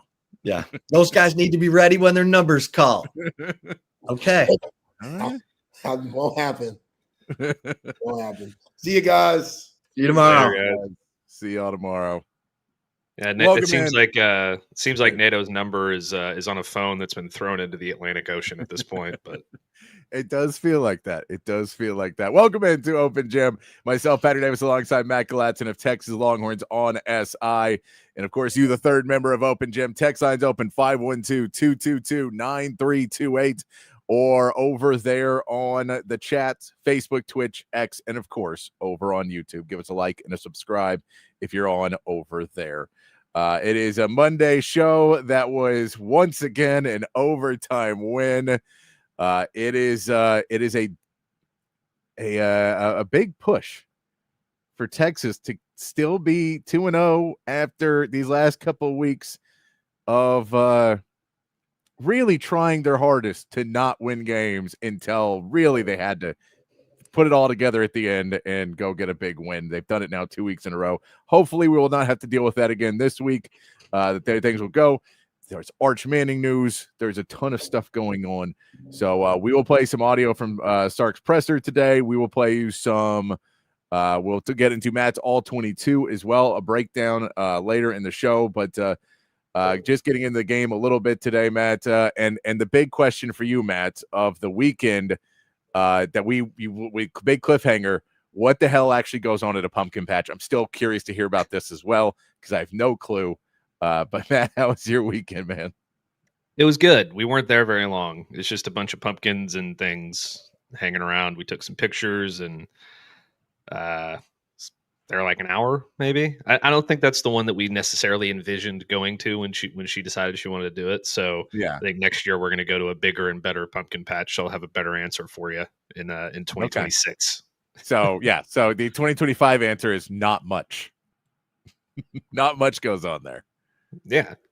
Yeah, there was music and kayaks and food and drinks and a bunch of stuff for kids, rides, those kinds of things. Okay, so there was stuff, but just not. Yeah, all right, that sounds about right. That sounds stuff about for a 38-year-old man on probably not a whole lot, but I had a good time, so it was fun. And the answer, Lane, is I believe at some point they post all of their press conferences over on Longhorn Network now, so it's online now. Mm-hmm. But you can get the app or wherever you watch Longhorn Network. That is where you'll get those press conferences. Or you can come over here on Open Gym and listen to our Sark audio today, and you'll hear everything Sark had to say that was interesting. Yes, I try. We try and pull the interesting ones. The press conferences are longer. There's some weird questions in there. Normally, there's some stuff you don't care about, and there's some. That's why I was giving Chip credit because he did ask at the end of the press conference, asking about NATO and and Townsend be like, oh, is there any progress? And no, still radio silence on why NATO was seeming to be the front runner to be the starting left guard for most of the offseason. And then all of a sudden has just completely fallen out of the picture and is not playing anymore. So, yeah. I got nothing on NATO, man. It is quite bizarre to me that a guy with that kind of size, those kinds of physical gifts, like you're not even going to give him a shot to get on the field, especially when the where DJ Campbell goes down. Yeah, and where the offensive line has just been playing so awful for a few weeks.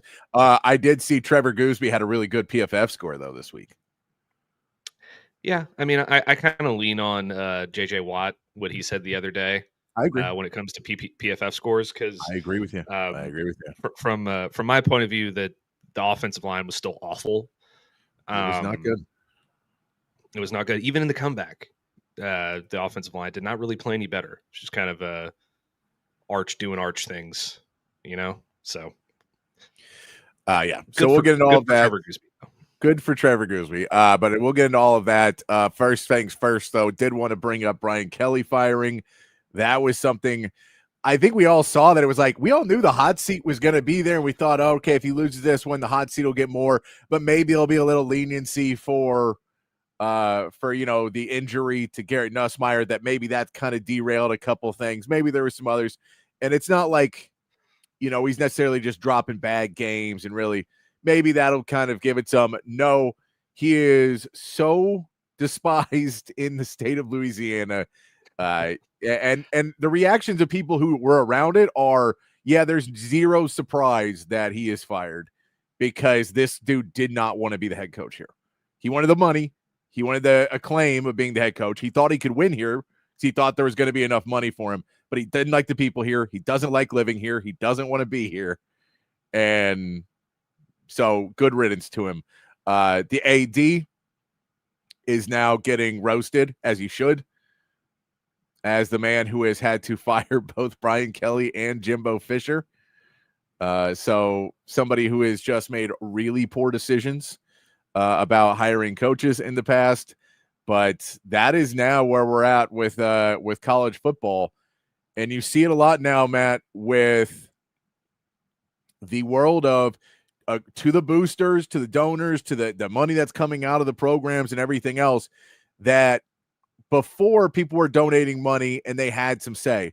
Now they're getting in more in those conversations with the coaches, and they're being told, hey, your money's going to go to us winning this thing. And the return on investment is zero. You're not making any of your money back. There's no way to spend. You're spending millions of dollars and you're not getting any of that back. And then you start to lose. Somebody has to be blamed for it. And it felt like Brian Kelly was really trying to blame his other coaches. And he was trying to keep his job and go as far as he could to blame everybody except himself. And eventually that rope just ran out when everybody could see it was so transparent what he was doing. He's going to get another job. Like, I think that Penn State job now opens up for him, which I know is a weird thing to get fired and then maybe get the Penn State job, but he got fired early enough, because if he had like a 5-loss season, he couldn't do it. But if you're like, well, you were 3-loss season, but that was because it was the South and they don't know. And then we're better in the Big Ten, so we'll take your fired coaches. It's a crazy thing to see a guy with, I mean, I know the expectations were high and they disappointed, but that seems really quick that they fired Brian Kelly. I don't think it was quick. Well, I mean, I didn't think he'd be fired by October. Yeah. But just given the way that things have gone this season, I had a feeling, and I talked about it last week, I think somewhere else, that if A&M really come out and like put belt to ass on LSU, then it could get Brian Kelly fired. Even if it didn't, his seat would get super hot. And then after he came out and they got belt to ass by LSU, it would happen. I mean, by Alabama, it would happen. It was never a fit. I'm not entirely sure what Brian Kelly was doing there in the first place, like as the coach. it seemed like all he really did was kind of yell at his coaches and players all the time. I don't know. Like you can see during the A&M game, he's talking to his offensive coordinator like, you can't throw that on third down when we don't have any timeouts. It's like, what was your contribution to the game plan, Brian? Are you you're calling wearing the plays? headset, right? You're like, you're wearing the headset. Yeah, like I understand you got to let your offensive coordinator call the game, but I don't know. It seemed like it was always somebody else's fault with this guy. Yeah, and he tried to throw his offensive coordinator under the bus, the offensive line coach under the bus. Didn't work out for him because he's not very well liked. He was never a fit there. And oddly enough, I do think he's a better fit at Penn State. I think he would be more successful at Penn State. He doesn't deserve to get that job. And maybe he'll take a year off or something, and then because he's got $54 million coming his way now, right? Yeah. So we'll see. But the funniest thing to me about all of this, aside from Brian Kelly getting fired, first of all, I was not afraid of Lane Kiffin leaving Ole Miss until Brian Kelly got fired. Now I'm actually kind of scared because it's going to be really hard to pass. Well, I don't think he was ever going to take Florida, but how could he say no to LSU? It'd be really hard to say no to LSU. He would be the next Nick Saban, basically going from LSU to Alabama. In this case, going almost to LSU, it would be terrible. But, the funniest thing to me about all this is that I saw an article that Jimbo Fisher was a dark horse candidate for the LSU job. If any real Power 4 school that has contention in mind hires Jimbo Fisher, they are going to be incredibly disappointed. And I would laugh all the way to the bank picking LSU to never win anything if they hired Jimbo Fisher.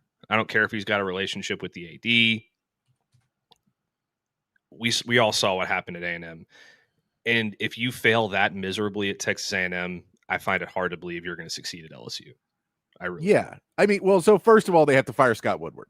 So that's first of all. You have to fire your AD too. So you want to start changing program at LSU, you can't have this idiot running your program. I get it. The guy's not made any good decisions where he's been at A&M or LSU.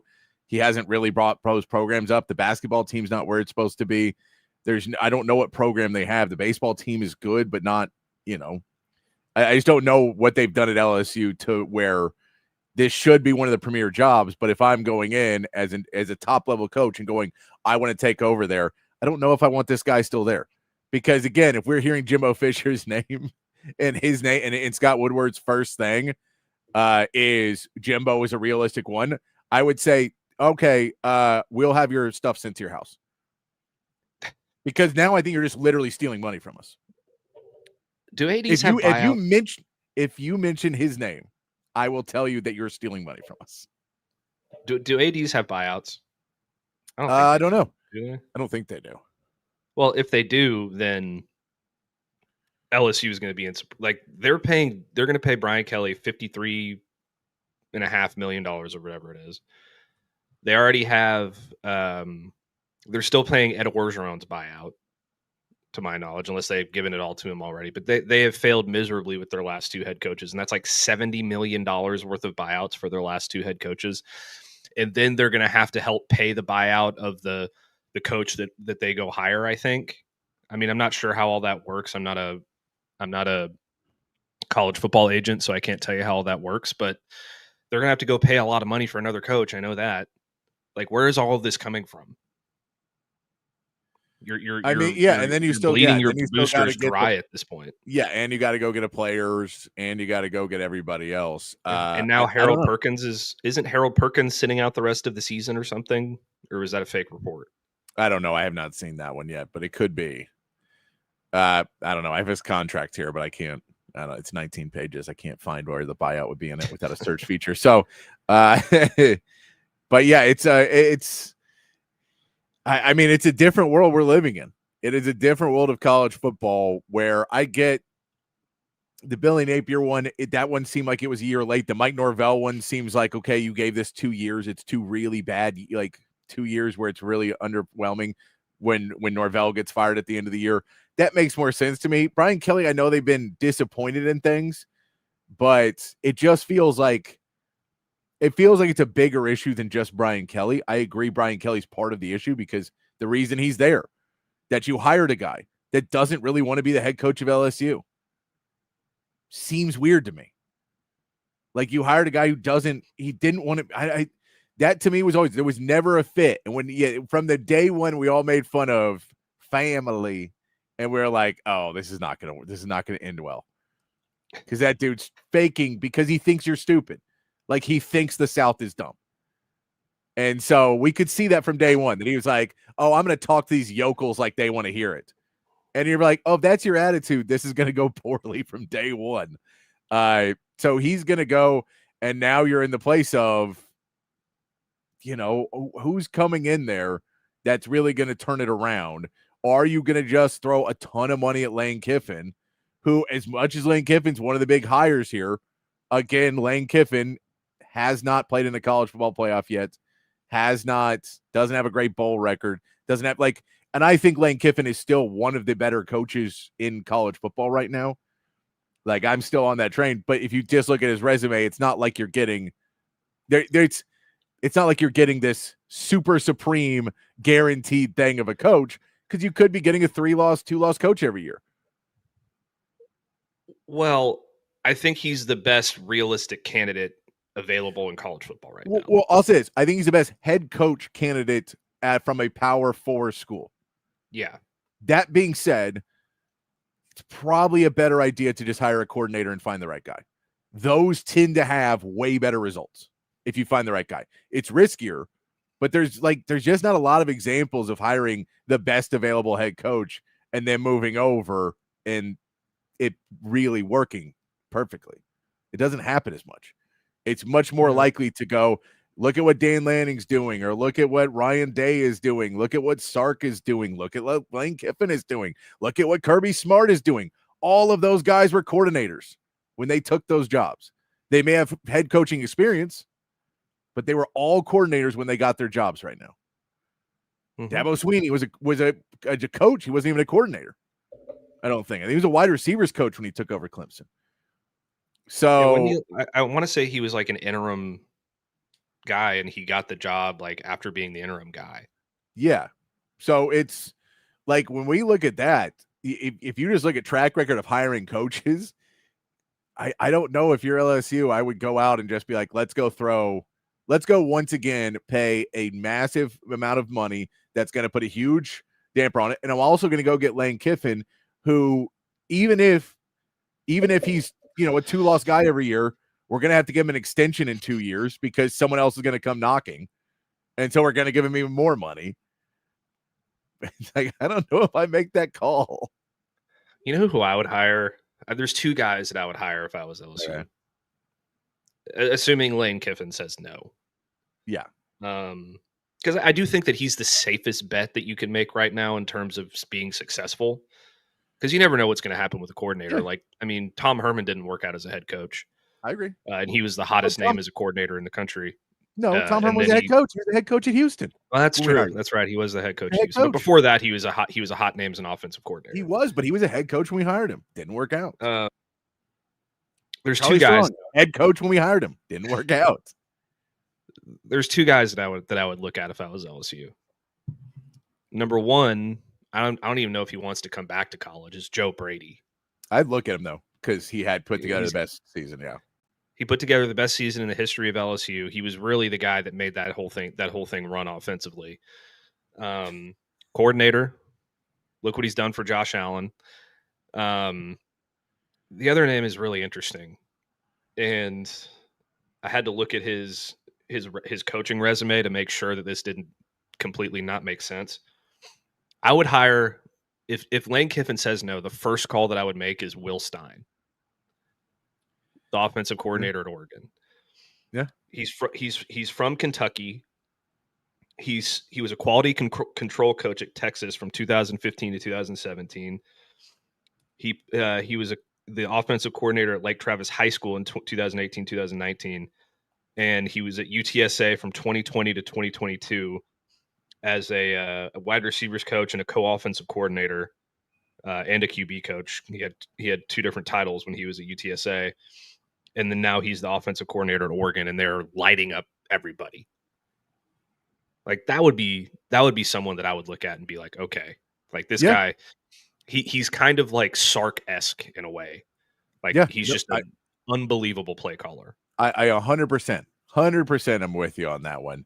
It's going to be interesting. We'll get more info on that in the next couple of days as more names kind of emerge, as we start to see where that is, how far that pushes Florida's search back now, because Florida's not even the biggest job in the SEC anymore, much less the country. And now Penn State's even fallen further behind on that list.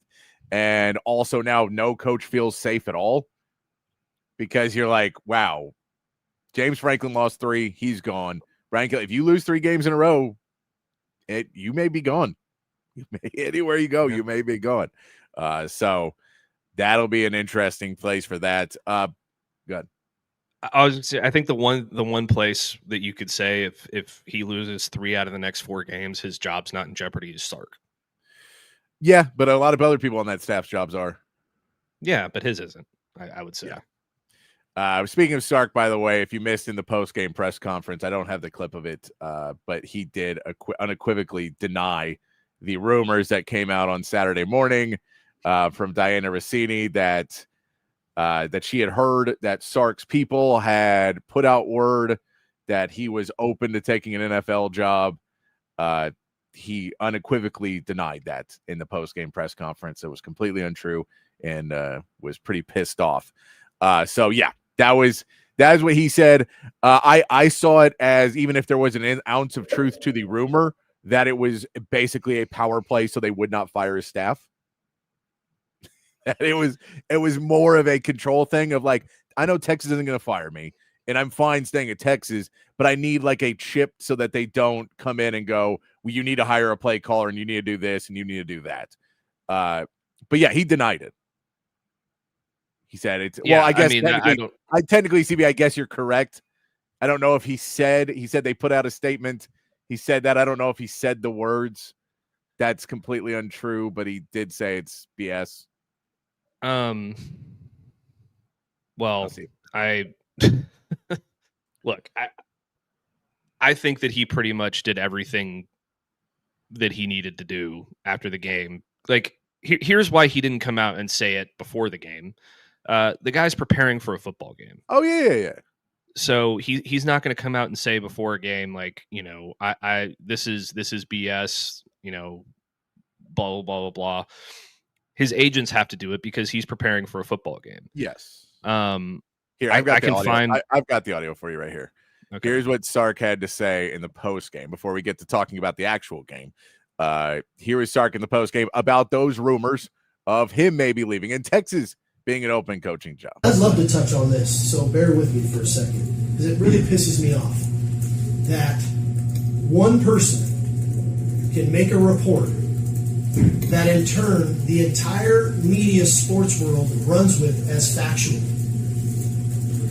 to the point of my agency and my agents have to put a statement out that they never have done. Historically, CAA, Jimmy Sexton, and Ed Manowitz have never had to do that. But I had to do that to protect my locker room and my team. And I thought it was absolutely ridiculous. I thought it was completely unprofessional of that person to put that report out. And the fact that everybody ran with it is borderline embarrassing for the media. And I respect what you guys do. I really do. And everybody else. But the fact that everybody ran that as truth is really embarrassing. Okay, so I've got a small circle when I make decisions on what I do and what I don't do. And nobody would speak on my behalf without me knowing. And so where that report came from, I'd love to talk to that person because it's absolutely ridiculous. So that was Sark speaking. I have one issue with what he said. I think that was a great way to say, like, this is untrue, this is ridiculous, you know, all that other stuff. The thing about the media taking it and running with it, that's just how the media cycle works. And like, we put a story on our site about Diana Rossini's report, and then we put out a story about his agents shooting it down, and then we put out a story about Sark's response. That is just the way the media cycle works. It's not an embarrassing thing to do to report to aggregate what somebody else reported. I think that probably what most people need to take into account, and I guess this is kind of a direct shot at Diana Rossini. She kind of has a history of being wrong. Yeah. Just Google Diana Rossini wrong, and you'll see all of the reports that she had. Was she the one that Baker Mayfield hated? Yeah. I mean, she got that wrong. She has multiple other things that were proven to be inaccurate. I don't think that Sark was doing this. There's a lot of different theories about why. I could believe why he would. I don't think he did, because it's just such a weird timing that would have been. Precisely. That he would have just been in the middle of the season, go like, oh, by the way, guys, we're interested. Yeah, that's why I don't buy it whatsoever. And I have people texting me, and I see people on Twitter like, well, the Texas job might be open at some point. It's like, no, it's not. Sark's not. He called Texas a destination job 8 months ago. He said he wanted to be in Texas for the rest of his career. And not only is it a weird time for something like that to come out, it's a weird time for like it's just like it doesn't make any sense. None of it makes any sense. It's in terms of it being a power play for his staff. Maybe I could see that, but like people saying it's about getting a raise, like that's a weird way to do that. Yeah. I don't think he needs to do that. I think if somebody came out and called him about the LSU job, then that would be what got him a raise. You know, He doesn't need, and I think what people fail to realize too sometimes, because Texas has been, without a national championship since 2005, it might be the best job in the country. So there's not a job in college that he's going to leave for. No, I can't imagine that the Miami Dolphins job would be a better job than the job at the University of Texas, or the Tennessee Titans job, or like there are 5 football jobs in the world that are better than the University of Texas. And it's not 4 of them are in the NFL. Yeah, he's got the resource. He's got a lot what he wanted. He's also had an administration who's let him keep the same staff and do a lot of things. It seemed out of place in the moment. And so the media thing too, I get the concept of when the media was smaller, when you did not have so many people involved in it, but pre-internet and everything else, the old rule was you don't report something unless you check it first. So that's the old school rule, like newspaper reporting, things like that. When you're putting stuff in actual print as opposed to online and all of that, where we can now put everything has to be fast. Before was, well, if that news came out before I wrote an article on it the next day, I would call my sources and they would all say that's patently untrue. And you would go, okay, so that I don't need to report that because it's untrue.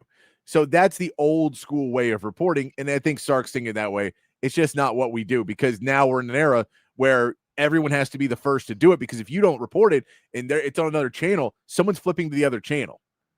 Mm-hmm. Or someone's clicking on the other website because you haven't put your thing out there. So I get it. It sucks that that's the way it is, because you do get false information, and there will be stuff if somebody dies and it'll be on 90 websites that someone's dead until their family comes back and they're like, not dead.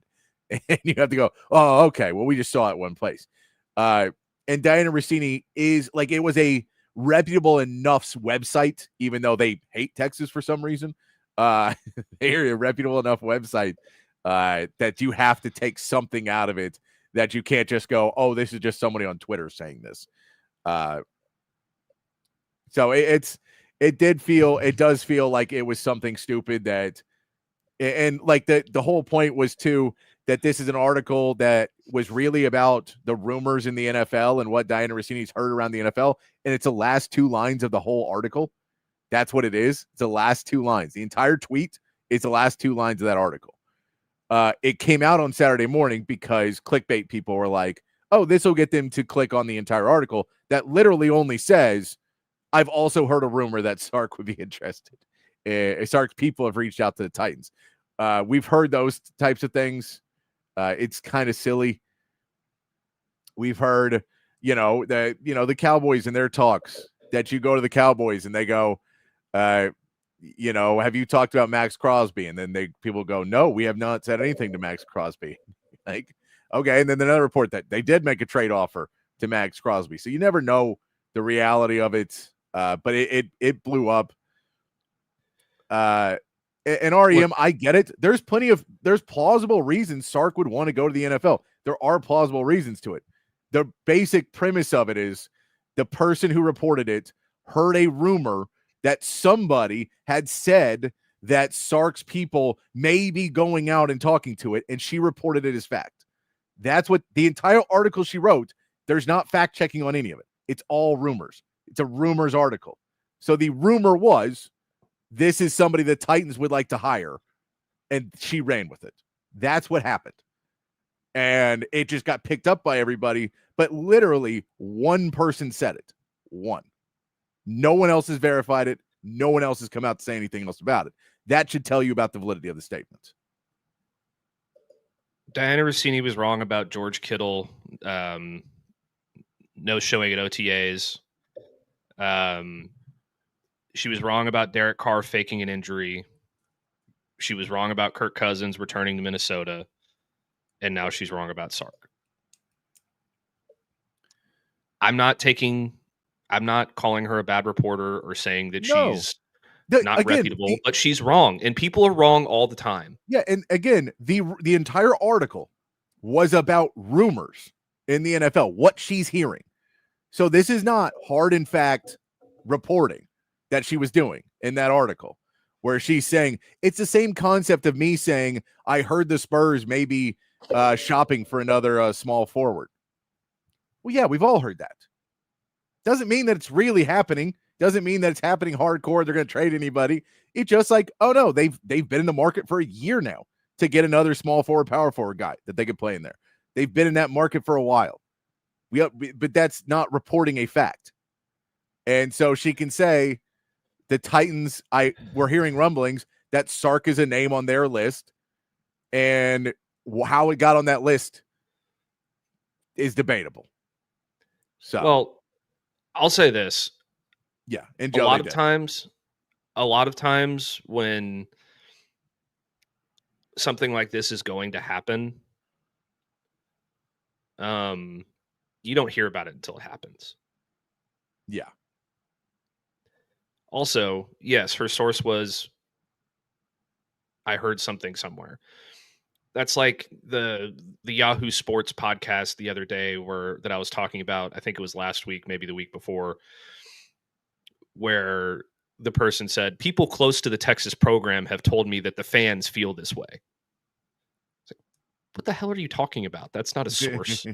That's not a source. Just look on Twitter. Yeah, Texas fans were pissed or whatever it was. Like, stop.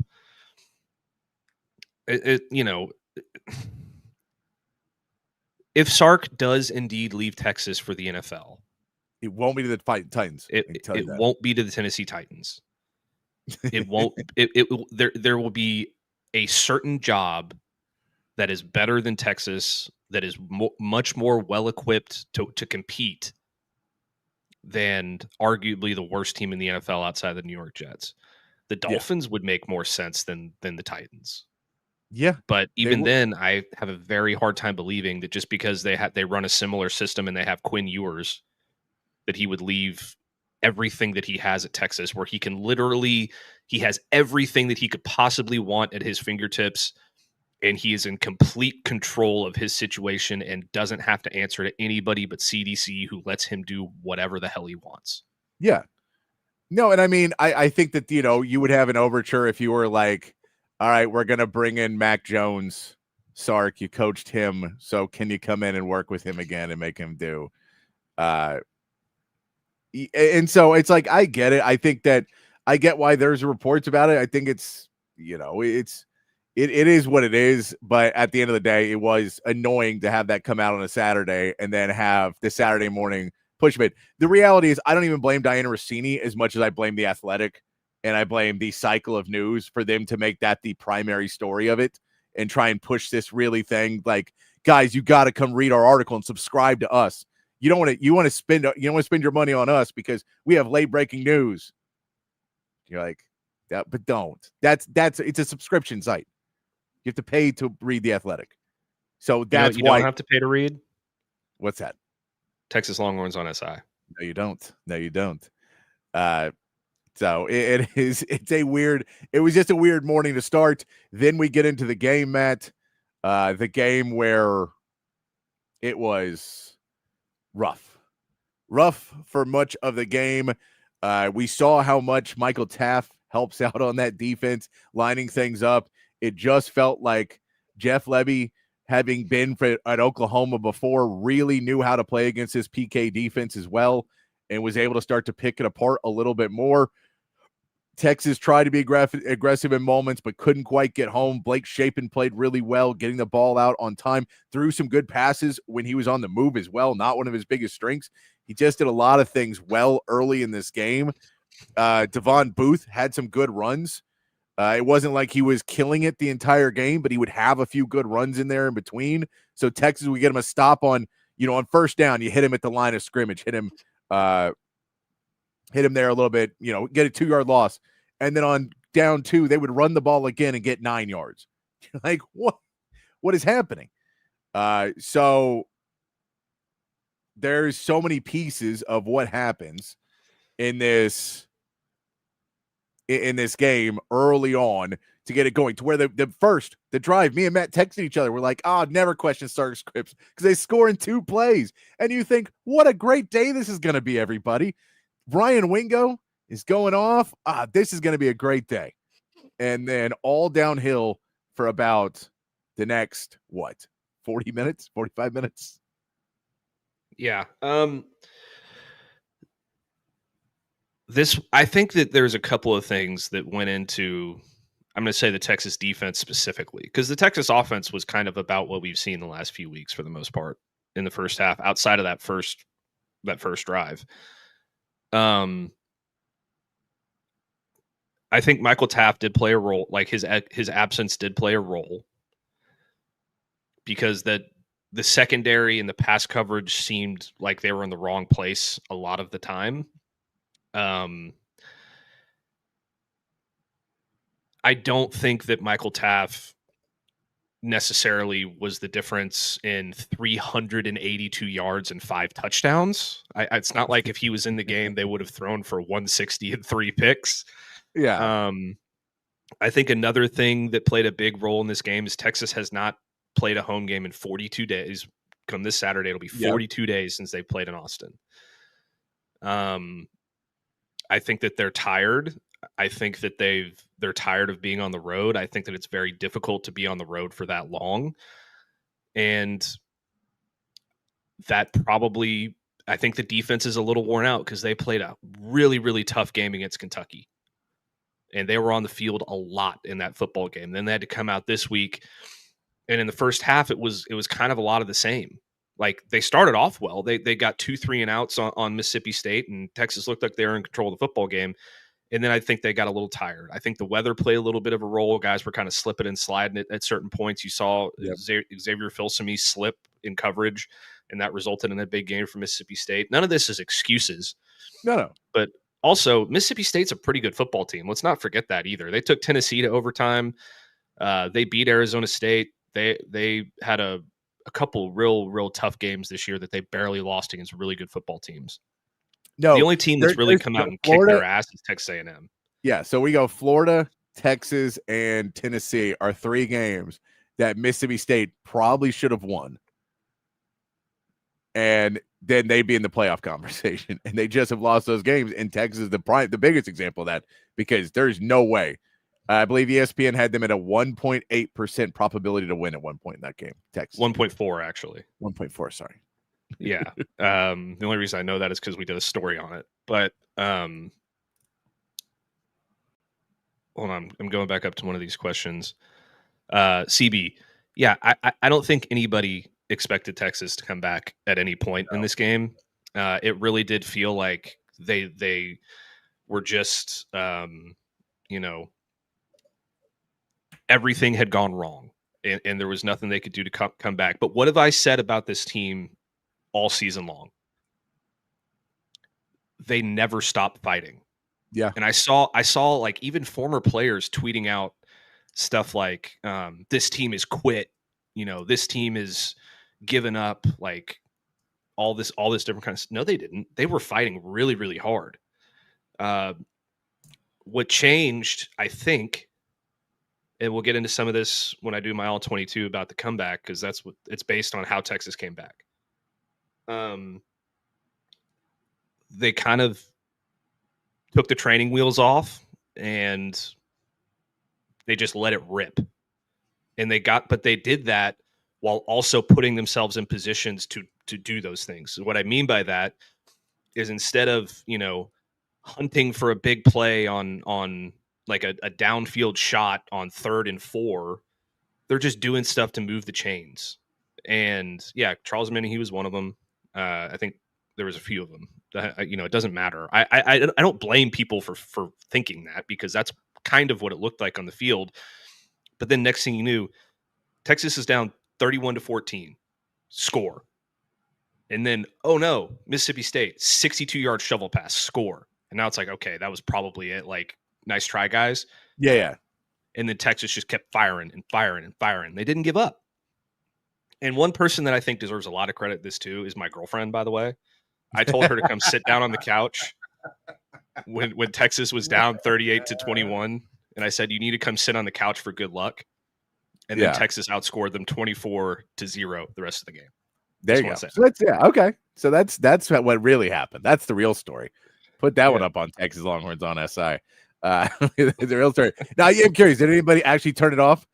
I was texting my dad, and then I think when they scored again on the shovel pass, is he texted me, I can't do this anymore. Text me if it gets good. And then when we tied it, I think, I don't know if we were tied it or when we were coming back, I got a text, and he was like, oh, I just walked back in the room. I'm like, sure you did. Sure, you just walked back in that room. You didn't turn the TV off. You just left the room. Come on, that's craziness. So I get it. I was not wanting to watch the rest of that. Believe me, if it was not my job, I would not have watched the rest of that game, most likely, because they were just playing really. And it just felt like, again, like so many things on this road trip have been things not going your way. In the last 4 weeks, there's just been a lot of things that maybe didn't feel like the ball went the right way, or missed tackles, or slips, or fumbles not being recovered. And all of those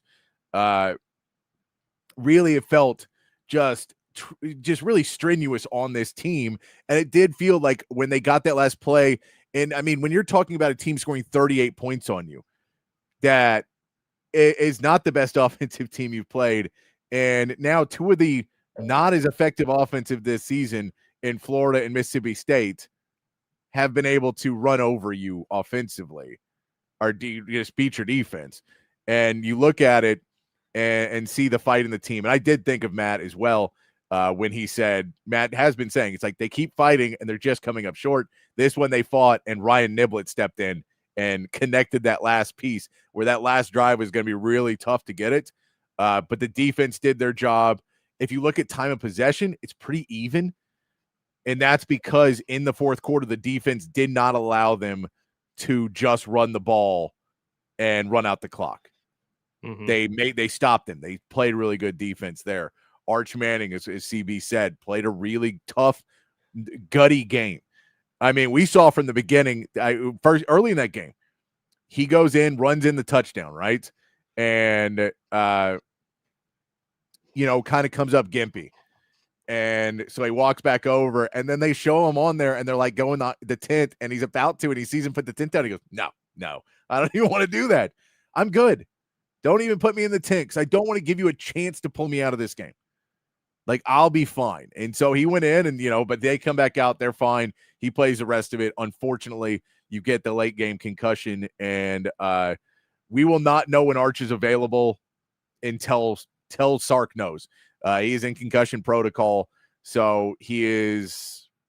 I mean, it's basically it could be the rest of the season. It could be tomorrow. There's absolutely no timeline for a concussion because you just don't know how bad they are. Now, normally a younger guy probably hasn't had as many in his life, has already taken some pretty hard hits and not had one, so it doesn't feel like it's super susceptible person.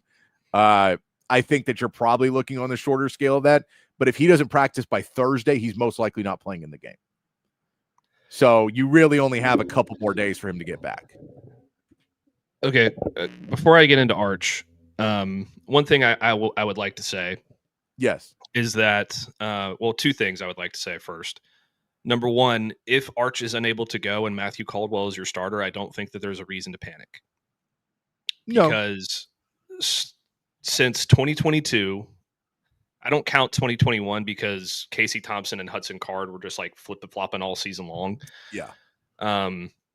When Texas's backup quarterback has had to come in and play in big games, they have done fine because Steve Sarkisian is a tremendous play caller and he puts his guys in positions to be successful. Hudson Card did it in 2022 for 3 different games. He lost 2 of them, but the 2 he lost were extremely close to Alabama and Texas Tech. Malik Murphy was undefeated as a starter. He was 2-0 as a starter against BYU and Kansas State.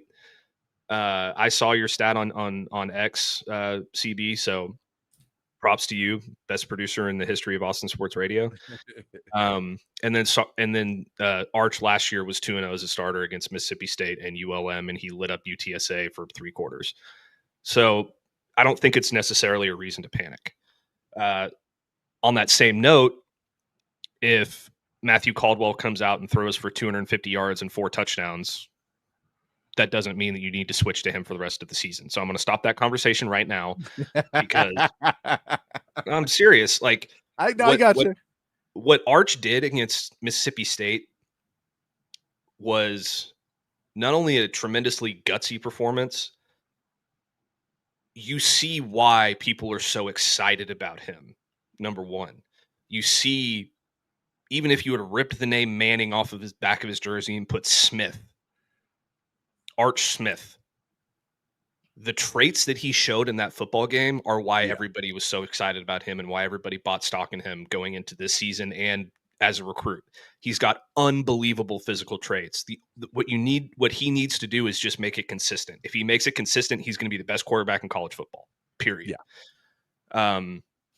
The other thing is when your team sees you go out and just absolutely dial it up and deal all over the field like that with the poor offensive line play, taking hits, putting your body on the line, competing, all those things,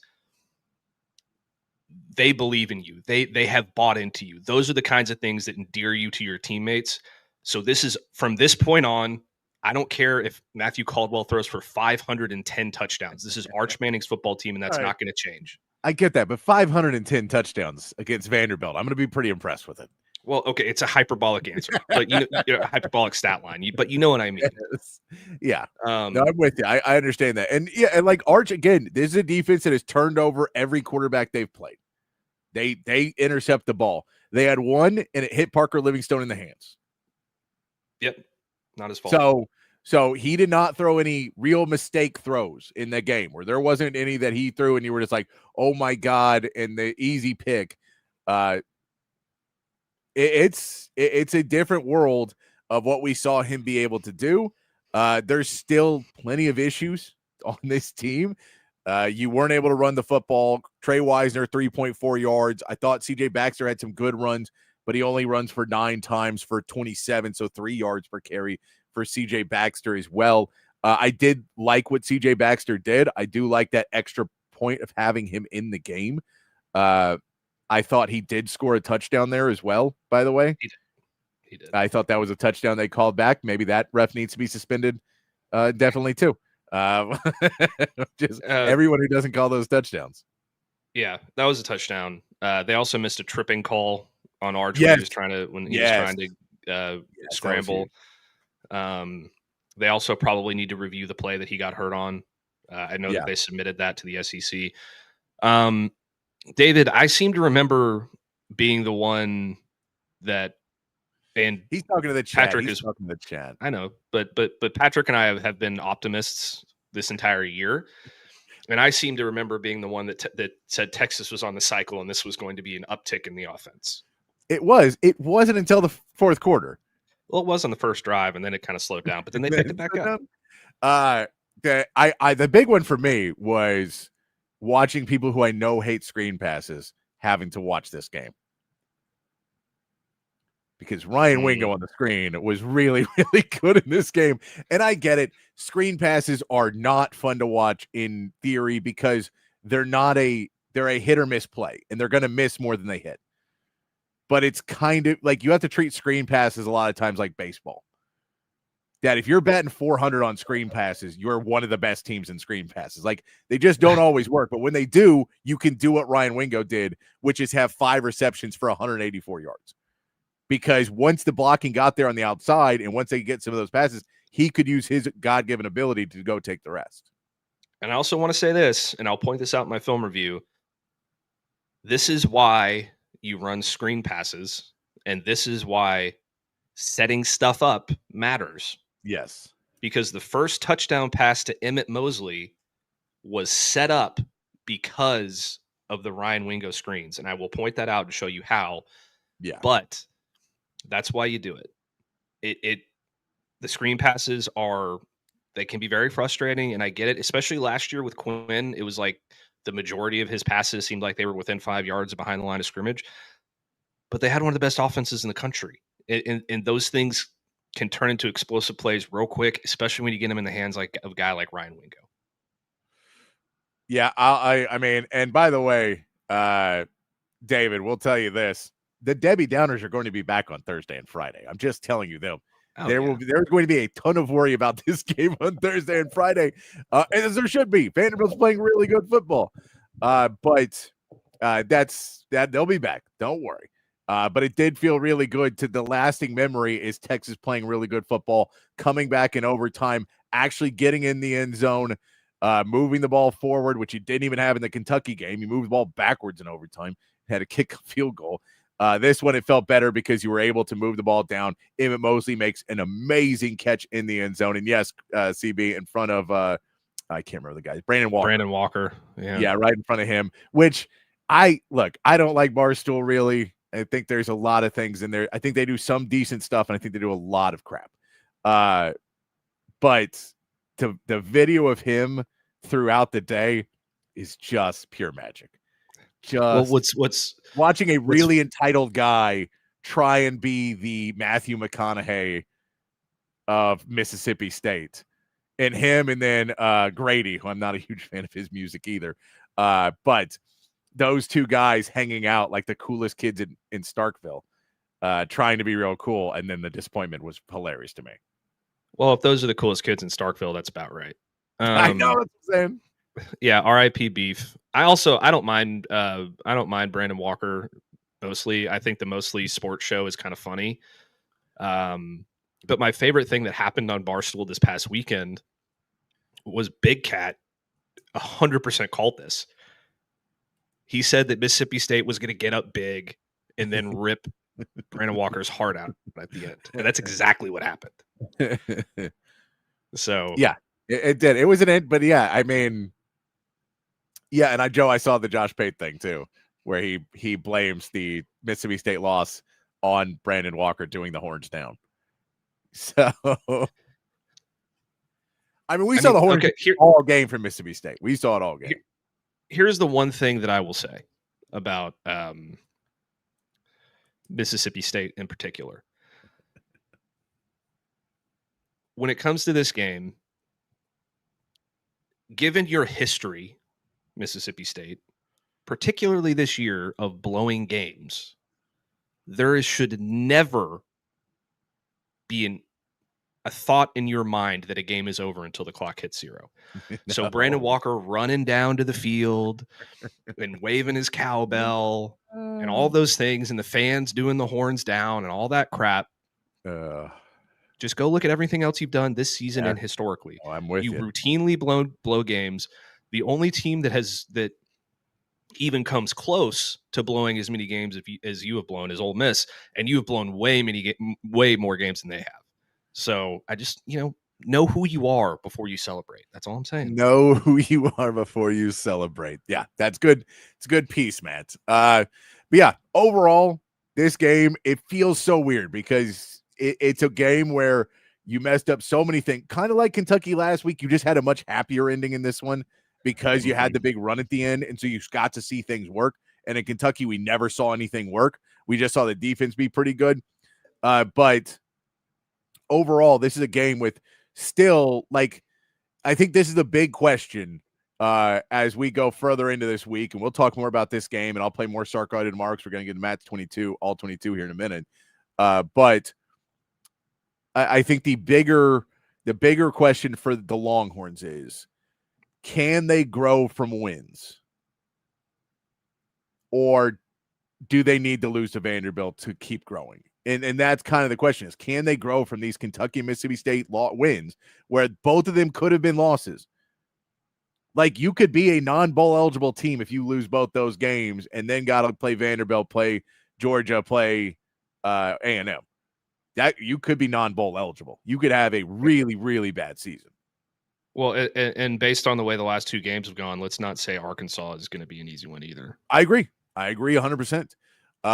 I think that it does have something to say to go on the road. I think going home will be very nice for them, but you are playing a really good team. You're playing a team that has been probably, out of everyone you've played so far this season, the most consistent team. Maybe Ohio State's more consistent, but like, they're the most on schedule, consistent team that you will have played this season. Can you learn from being a wildly inconsistent team to pick that up a little bit more and get into it? Because it's going to be a long ride this week. We're all waiting to hear about Arch Manning for most of the week. I basically, when we get that Thursday media availability, that will be the more or less line in the sand on is he playing or not. I can't imagine they're going to put him in. I mean, even though he knows it and he's practiced, it's just a big game to come back and put him in with one day's practice, or like a walkthrough, really, because you're not even practicing on Friday, really. So yeah, I think that's, if he's not there by Wednesday, Thursday, but we'll see on the report on Wednesday night if he is listed as out, if he is, Sark at his availability today was asked. I can pull it up real quick. I think we'll play that before we go to the break. But there isn't. You're in a weird place right now. Here we go, because it's a very short clip for Sark if he's in the protocol. Because he was asked, did Arch practice today? And here's his response. He did not. He's in protocol right now. We'll have more information as the week goes. So that's all you get out of it, really. He was asked, I think, something a little bit later, but it was basically the same answer. Like, I have no idea. Yeah, it's in the hands of Arch, and it's in the hands of the doctor. Yes, and he doesn't have any say over it. So it's just a matter of how Arch responds throughout the week. I would tend to agree with Patrick that playing this football game on one day of practice, if you're good to go on Thursday, is going to be very challenging. Yeah. So if I am everybody that's listening to this show right now, I would probably bank on Matthew Caldwell being the starter just on the safe side and get yourself ready for what that could look like.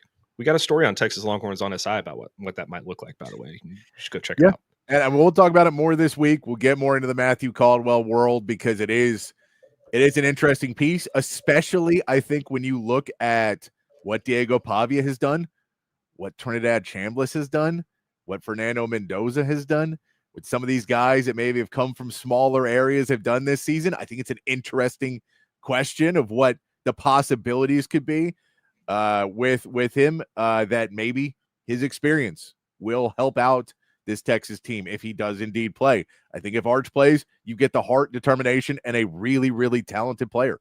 So, you're able to kind of look at it, positively through both, and you can look at it negatively through both if you so desire. But there's positives and negatives to both of them playing at this point. And he's like, Caldwell's an old enough dude that it is not, he's not walking into that room and practicing with the ones today, and everyone's wondering who he is. He's been the backup the whole time. He has been working with them. You saw him hit Mosley, and those guys had enough chemistry to come down with that catch, which, again, ridiculous catch. And it should be noted that Matthew Caldwell checked to Emmett Mosley and said, run a fade, and I will hit you. And that's exactly what they did. And CB, I'm with you on this one. As much as it's terrible now that we have to wait for it, I am glad that this is no longer up to the coach to risk someone's health. in the long term, just because they want to beat Vanderbilt. And then you put a kid out there who takes a hit in the third play of the game, and everyone's like, oh no, we all feel bad right now. that feeling has happened too much in college football and in pro football over the years, where they've stuck somebody back out there and they just don't need to be back in the game. That second fall over for Arch, when you're like, okay, yeah, let's get him healthy. Let's get him back to where he needs to be. All right. Let's take our first break here, Matt. When we come back, we will get to Matt's all 22 review of this game, give you a look on the film, what the teams look at, what people are looking at, breaking this down, giving you a better look into what went down in this game, some of the good, the bad, and the ugly. There was all of those this time. Last week, there was no good. This week, there is good, bad, and ugly. So we can get into all of that and more elsewhere in college football and elsewhere in pro football as well over the weekend. If we have time, we will get into some more of that as we continue the show here on a Monday edition of Open Gym here on Texas Sports Unfiltered.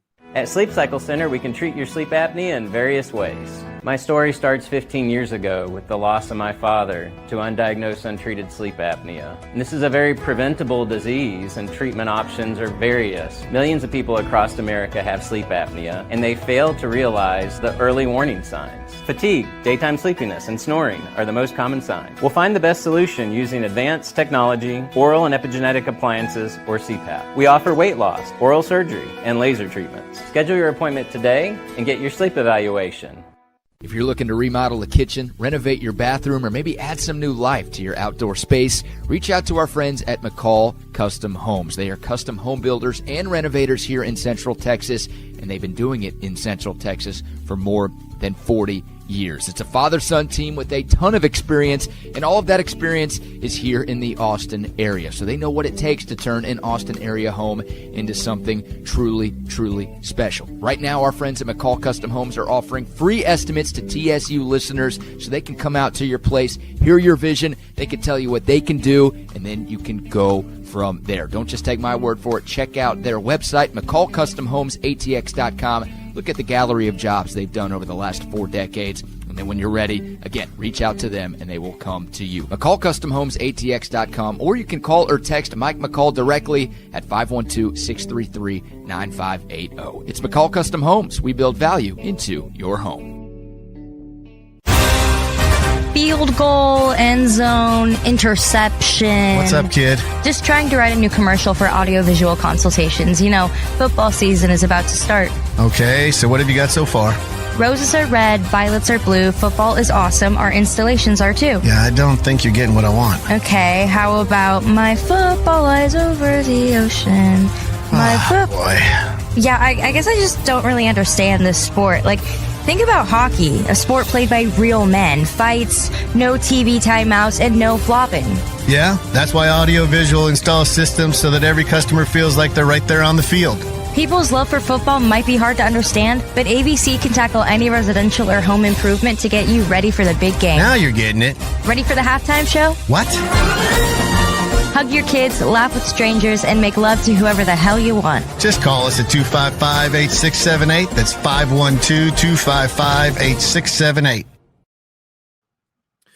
Back here on Open Gym on Texas Sports Unfiltered. Myself, Patrick Davis, alongside Matt Galatzan of Texas Longhorns on SI. And of course, you, the third member of Open Gym. Text line's open 512-222-9328. And of course, on the chat, Facebook, Twitch, X, and on YouTube. Glad you're joining us here on a Monday. CB's coming after you, man. Coming after you. Like I said earlier in the show, I was never afraid of Lane Kiffin being lured away from Ole Miss until the LSU job came open, and now I'm scared. So we'll see. I do like that he took a shot at Brent Venables today, though. Everybody should go find that clip. It's funny. Yeah. No, it's always good. We did see my man Chan on the text sign says our Pancake Factory O-line, who's looking like the Sponge Cake Factory, is coming after him. I was calling them the Wizard of Oz line because they did not have they had no brain, no heart, and no courage. This is what I was calling them. It's like they need a lot of things, man. They need a lot. But that is the offensive line still major problems. They're trying everything they can to figure out ways around it, but it's just really hard because, again, if you don't have any run game because you can't block at all and you just keep missing blocks. There was one in this game where even CJ Baxter came in and did a double team and missed. They've just missed somebody, and it's wide right through the middle on to Arch, and you're just watching it go. How are you not? How every time are they tricking you into this? How is everyone tricking you? But Matt does a great job every week here on the show, bringing in and spending a bunch of time and effort to put together a bunch of screenshots for us to show us what the all-22, give us what these plays went like, and can give us a breakdown in Matt's all-22 breakdown here on Mondays here on Open Gym on Texas Sports Unfiltered. Matt, hand it over to you now for your all-22. Yeah. I'm going to start, there's a lot of good, as we both said, in this comeback. I'm starting with the comeback because I think that's, kind of the story of this game. Obviously, I don't have the punt return in here because, how do you, analyze a punt return? Ryan Niblett's just a dude, and he got a lot of help. The other thing is, I know there's going to be a lot of questions about whether or not this is sustainable, like the offense that you saw in the fourth quarter, whether or not that's sustainable. That's a question that I don't have the answer to. I don't think anybody has the answer to. What I will say is that Arch overcame a lot in this football game, and I don't think things got better on the offensive line. I think that the bulk of this comeback is just Arch Manning being a dude and Sark dialing up some smart stuff. But we're going to start with something ugly. You're 3rd and 2 here. You're down 10, and this is kind of a, in a nutshell, this is what has been wrong. One of the things that has been wrong with the Texas offense all season long, in my opinion, in terms of play calling. You can see the set here, and you're 3rd and 2. So what they're doing here is they're running a bunch of deep concepts. So the closest guy to the ball is 15 yards away. You got another receiver here. You got Emmett Mosley running a deep post. There's no checkdowns. There's nothing across the middle of the field. It's all deep. And I think that that's a big issue. It results in Arch Manning taking a sack, but one of the reasons it results in him taking a sack, you have, I think, 6 or 7 guys in pass protection here. You got these guys here. You got Baker here on 22. You have Campbell and Wisner here in the middle, but you also have a tight end lined up one-on-one with the defensive end. And it doesn't matter if you have 6 or 7 guys in pass protection. If you have a guy that's it's Jordan Washington that's the tight end. If you have a guy that's matched up one-on-one and he loses his one-on-one battle, then you're cooked. And that's exactly what happens here. Nick Townsend gets beat, and 27 gets the sack on Arch, and Texas has to punt the football. I believe that was their last punt of the football game, though.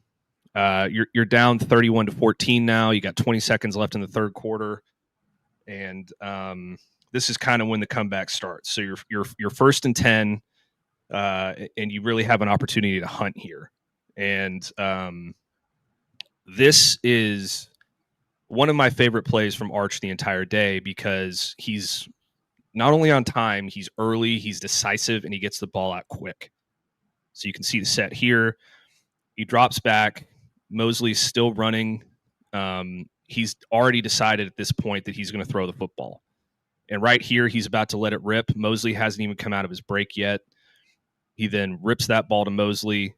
You can see it right here. That's where the football is. Mosley's turning. He sees it. He turns around. He secures the catch. And this is another view of it here. Pretty solid pass protection, although it looks like you're getting beat inside here. But it doesn't matter because Arch is quick and he's on time. And like I said, early. And he's confident in the throw. He rips it, and it's just right on the numbers of Mosley right there. Tremendous football play there from Arch Manning. Okay, let's go to play 56. Arch wins this rep, and it's not the call that wins the rep. So you're 3rd and 10, and we're sending everyone downfield again. And I get it, because you're down 17. You need to get an explosive play. You can see Mississippi State kind of looking like they're going to commit the box here, but the offensive line collapses because of the pressure. And this is just Arch winning right here. This has nothing to do with the play call necessarily. So you're going to send Wingo here on a deep out post there. These guys are running downfield too. And you can see there's nothing really available by the time that Arch gets pressured, because Baker gets beat here on the right side. He gets and forces Arch out of the pocket. He makes a move and just keeps his eyes downfield. And one of the things that we've been saying about Arch so far this season that he's been really excelling at is keeping his eyes downfield when he's on the run and moving outside of the pocket. So he's doing that here. He's moving to his right. And then he sees Wingo starting to break this way. And yeah, you could say that he could throw to this guy here, but that'd be throwing back across his body into coverage, and that would be a terrible idea. They teach you not to do that kind of stuff. So he just decides to trust his guy, Wingo, and he lets it rip with incredible accuracy downfield, just an absolute rope. I mean, this is the kind of throw, by the way, that we're talking about that shows off why this guy is so highly thought of in terms of his traits. I mean, moving to your left on the run, just turning your body and ripping the throw downfield with tremendous accuracy. I mean, I don't think people realize how hard of a throw that is. And then Wingo gets down into position, nearly scores, but doesn't quite get there. Play number 60. By the way, I've got 17 plays for you guys. This is the fourth play. This is play number 60 of the football game on offense for Texas. This is what I just like to call a piss missile. Before this play, there was 2 pass interferences on Mississippi State and a false start on Texas. And what you see here is you got one-on-one on the outside with Parker Livingston, and Arch sees it. He rolls to his right, decides he's going to throw the football about right there, and then lets it rip and puts it in a spot that only Livingston can get it. And I'll show you a better view of this here in a second, but also Livingston does a tremendous job of getting his feet down and having awareness of where his feet are as opposed to the sideline. So you can see Arch moving to the right here, decides to let it rip. And then the ball's right there. And then look at this catch by Livingston. Look at his feet. Absolute textbook stuff on the sideline there. Incredible job by Arch to put it where only his receiver can get it. An incredible job by Livingston to have the awareness of where to put his feet. Yeah, that's one of those feet one that you see, and then they show you the other view of it, and you're like, oh, he's in bounds. Oh, thank God. Yes. And then right after that, Mississippi State, it feels like they've sealed the football game, right? Because they got the 62-yard shovel pass to Booth, and they go back up 17. There's only 12 and a half minutes left in the game. You think Texas is cooked. And one of the ways that they were able to keep the offense moving is by dialing up easy winners like this one. So what happens here is that they just run a quick little out and in with Jack Endries, and the receivers kind of clear out the defensive backs on this, or the receiver clears out the defensive back on this side. These guys are also running kind of deep. You have Moore coming across the middle here, which would have also been an option, but Arch just sees Endries coming open. He decides he's going to take what he can get right off the bat, rips it to him as he's coming back in on the route. And it's an easy, I think it was 10 yards or he goes for 7 yards, puts you in a 2nd and 3. And that's an attackable position to be in because you're right on schedule. You're 2nd and 3, you're ahead of the chains. And here's another look at it right here when he rips it. And, this linebacker has to crash down on him to make the stop. And it gets you an easy chunk there that keeps you on schedule. This is, I believe, 2 plays later. That was that? Let me see real quick. I believe that was 2nd and 10. No, that was 1st and 10. So 2 plays later, you have another. Let me get back to the spot. Okay. A couple plays later, you have just Arch competing his ass off to move the chains. The pocket collapses on him here, as you can kind of see him when he drops back, sets his feet. The pocket starts to collapse, and it gets real tight, real dirty. And he's got Livingston coming across the middle here, and you'll see a different angle of this, but he gets rid of it. I mean, this is Arch right here, just throwing inside of a blender, basically. Still is able to put it on the numbers of Livingston, and it's not a first down, but it's really competitive, and it shows that the toughness that Arch has had in this football game and that he's had all season long. Here's a better view of it right here. You can see the pocket start to collapse because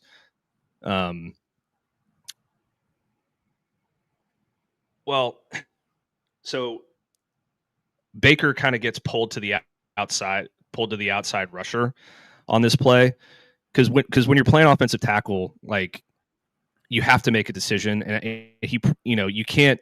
I don't think he needs to be responsible for the outside guy here, and it's Wisner's responsibility to step up and pick up the inside guy, which he does, and Arch moves up in the pocket. Problem is he's got another guy crashing down on him here, and I don't know what DJ Campbell's doing right here, but he has a very, very tight spot to throw in right here, and he somehow manages to get the football. I mean, look at that. He somehow manages to get the ball off and put it, in a catchable spot for Livingston, and they continue on the next play. It's 4th and 1, and this again is one of the key plays in this game. It was a big mistake by Mississippi State, but the reason that I'm putting it in here is because it exemplifies Arch's toughness once again. So, and they're like, I don't think he necessarily made the right decision on this play either, but he put the ball in a competitive spot, which is also important. So Arch is rolling right here on this play, and Moore's defender falls down here.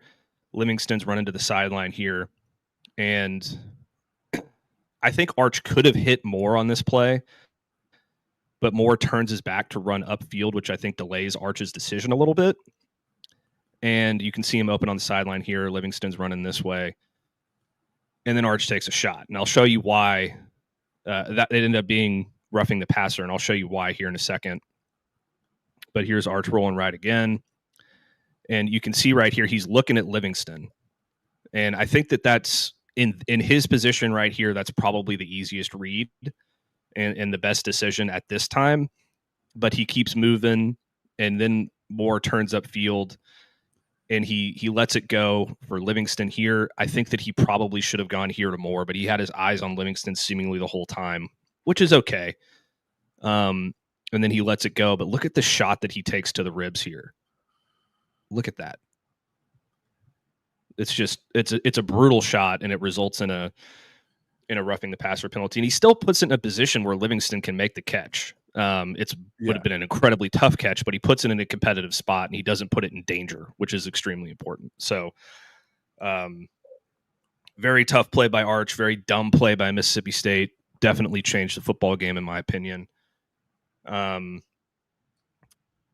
then we move to play 67. This is just Arch, trusting his guy to win. What happens here on the offensive line is that Baker and Campbell kind of screw up the stunt right here, and it allows a free rusher to come inside. But Arch sees it real quick, and he lets it go with just a flick of his wrist and hits Wisner on this out here, because he knows if he makes the catch, he can make this linebacker miss, because he knows what Wisner's capable of. Yeah. And that's exactly what happens here. Wisner makes the catch, and then he cuts back inside. You can see here he's turning to cut back inside, and then, he makes a guy miss and moves down the field, cuts a little bit further inside, gets a nice block from Wingo here, and continues to move downfield and ends up getting a big gain here. But I'll show you another view here of the stunt so you can get a better view of it. 27 comes around this way, and what's supposed to happen here is that Campbell is supposed to pass off the inside, or he's supposed to pass off this pass rusher to Baker and then take the inside guy here, or the stunning guy there, but that doesn't happen. And it results in, these guys coming free at Arch, and it's just a really impressive play by Arch to just flick his wrist like that and get it out in the flat while taking a shot once again. And then you can see Wisner make the guy miss, move upfield, get the nice block from Wingo there after making the guy miss, and then fall forward for a nice gain. Yeah, and this is again more of having Arch aware and Sark's play calling aware of just knowing that you may not have time on a lot of these. So don't try and make 3-4 reads and he's still looking downfield and doesn't see the guy coming, or doesn't just immediately go to the check down and has to kind of make that last second one where he's being hit when he threw it. That's the thing he did better in that play that he's done in some other ones where he went to the check down with time. It's still, I mean, this is all within fractions of seconds, but that 2 steps before the guy just obliterates him. Exactly. I only have 2 bullet points on this one. This is just a dot on a rope from Arch. It's a really impressive throw. So Wingo runs a deep corner here. He's just kind of running to the sideline. And I'm not sure how successful this play would be against a better defense, but I believe this is Washington. It might be Endries. I can't really tell from this angle. But he kind of sits down and runs to the sideline here, and it kind of causes a little bit of hesitation with the corner right here. Arch sees that. He knows he has to fit it into a tight window, and he rips it right there and puts it in a position for Wingo to make a good catch here on the sideline. He secures it and moves the chains. Here's another view of it right here. Pretty solid pass protection, clean pocket. One of the few that he had all day. You can see Wingo break into the sideline right here, and Arch just puts it in a spot, over the defender where Wingo can make the catch, and he makes a really tough contested catch there, gets his feet down, and moves the chains. Play number 70. This is why we set things up, Patrick. It's 2nd and 10. Wingo's going in motion here on the inside a little bit, and then you can see that he stops, and they kind of run a little fake screen here, and look what these guys are looking at.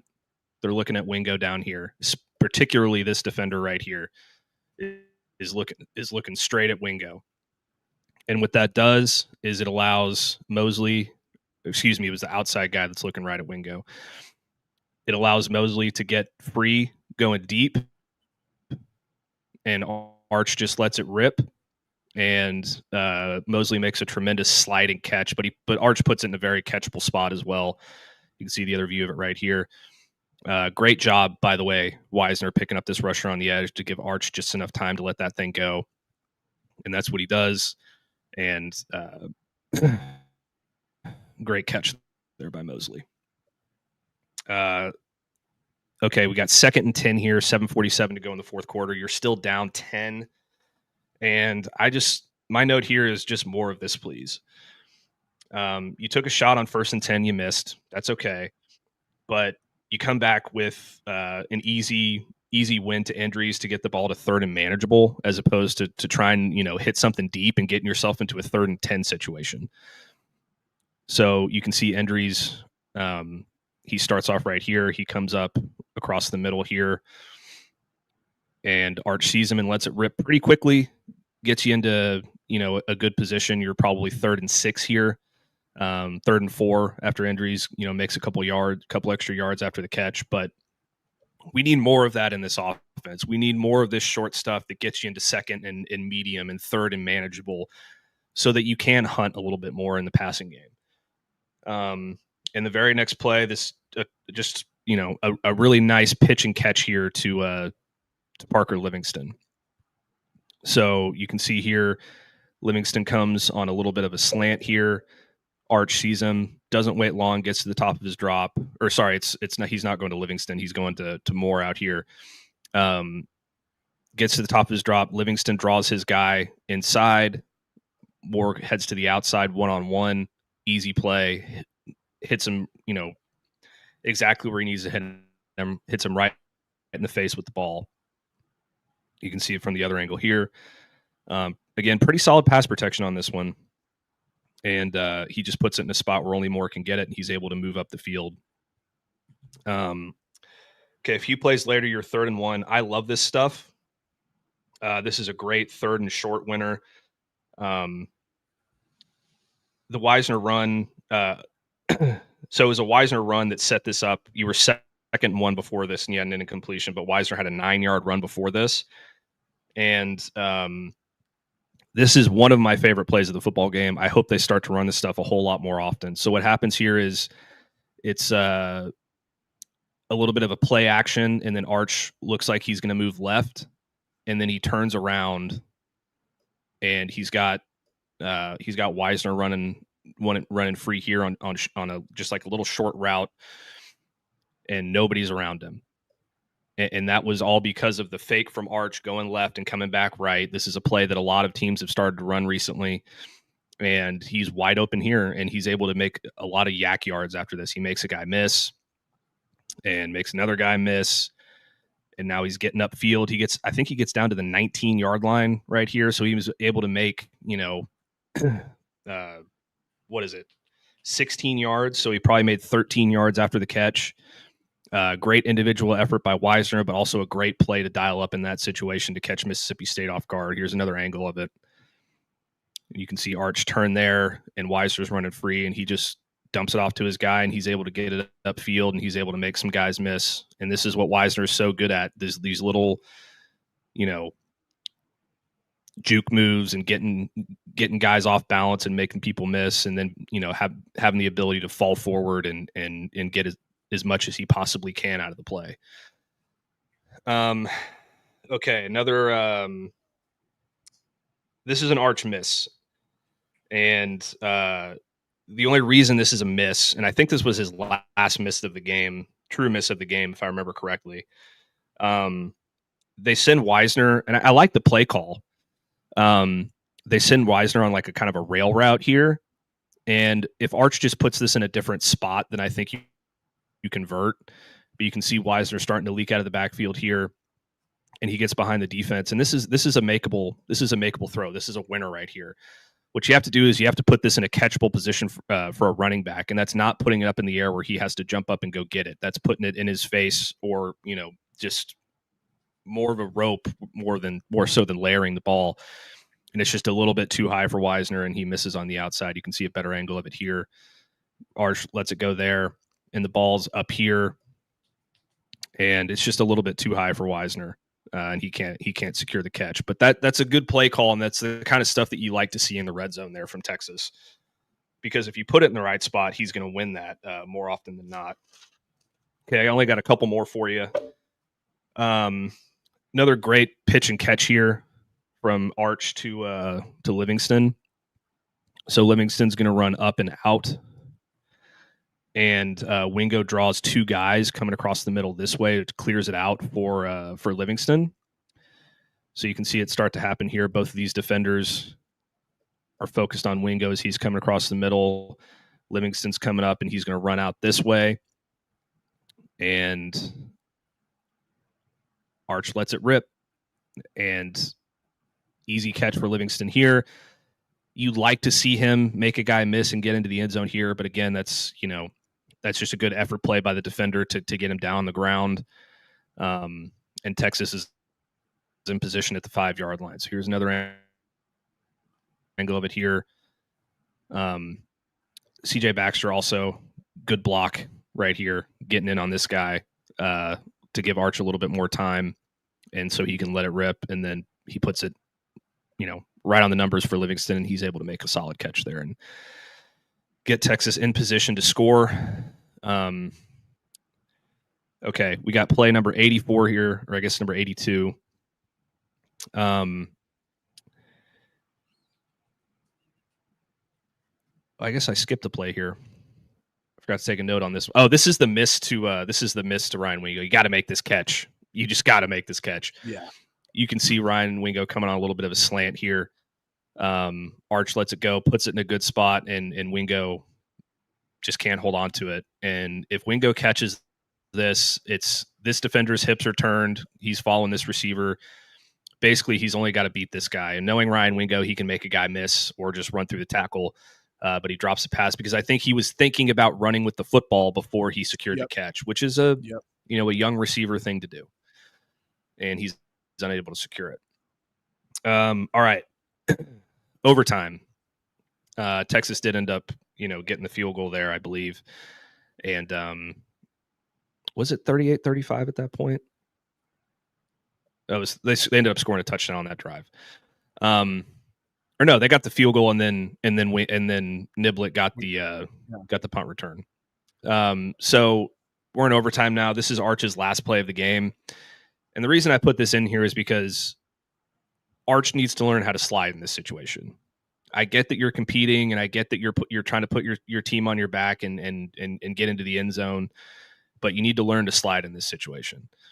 So they run a little play action, and what they're trying to do here is, you can't really see him in this play right here, but I believe they're trying to get Wisner on that same kind of, you can see it right here. They're trying to get Wisner down the field on the rail again last season. But it's not there. It's covered really, really well. You can see the defender running with him here. He's got help over the top, so that's taken away. And then this defender is beating the tight end here in pass protection. So Arch has to take it and run up the field and cut it back inside and just use his legs, which are his best feature. And considering his arm talent, that's saying something. He's tremendous on the ground, as we all know. And he's running up the field. And I think right here, you just need to slide,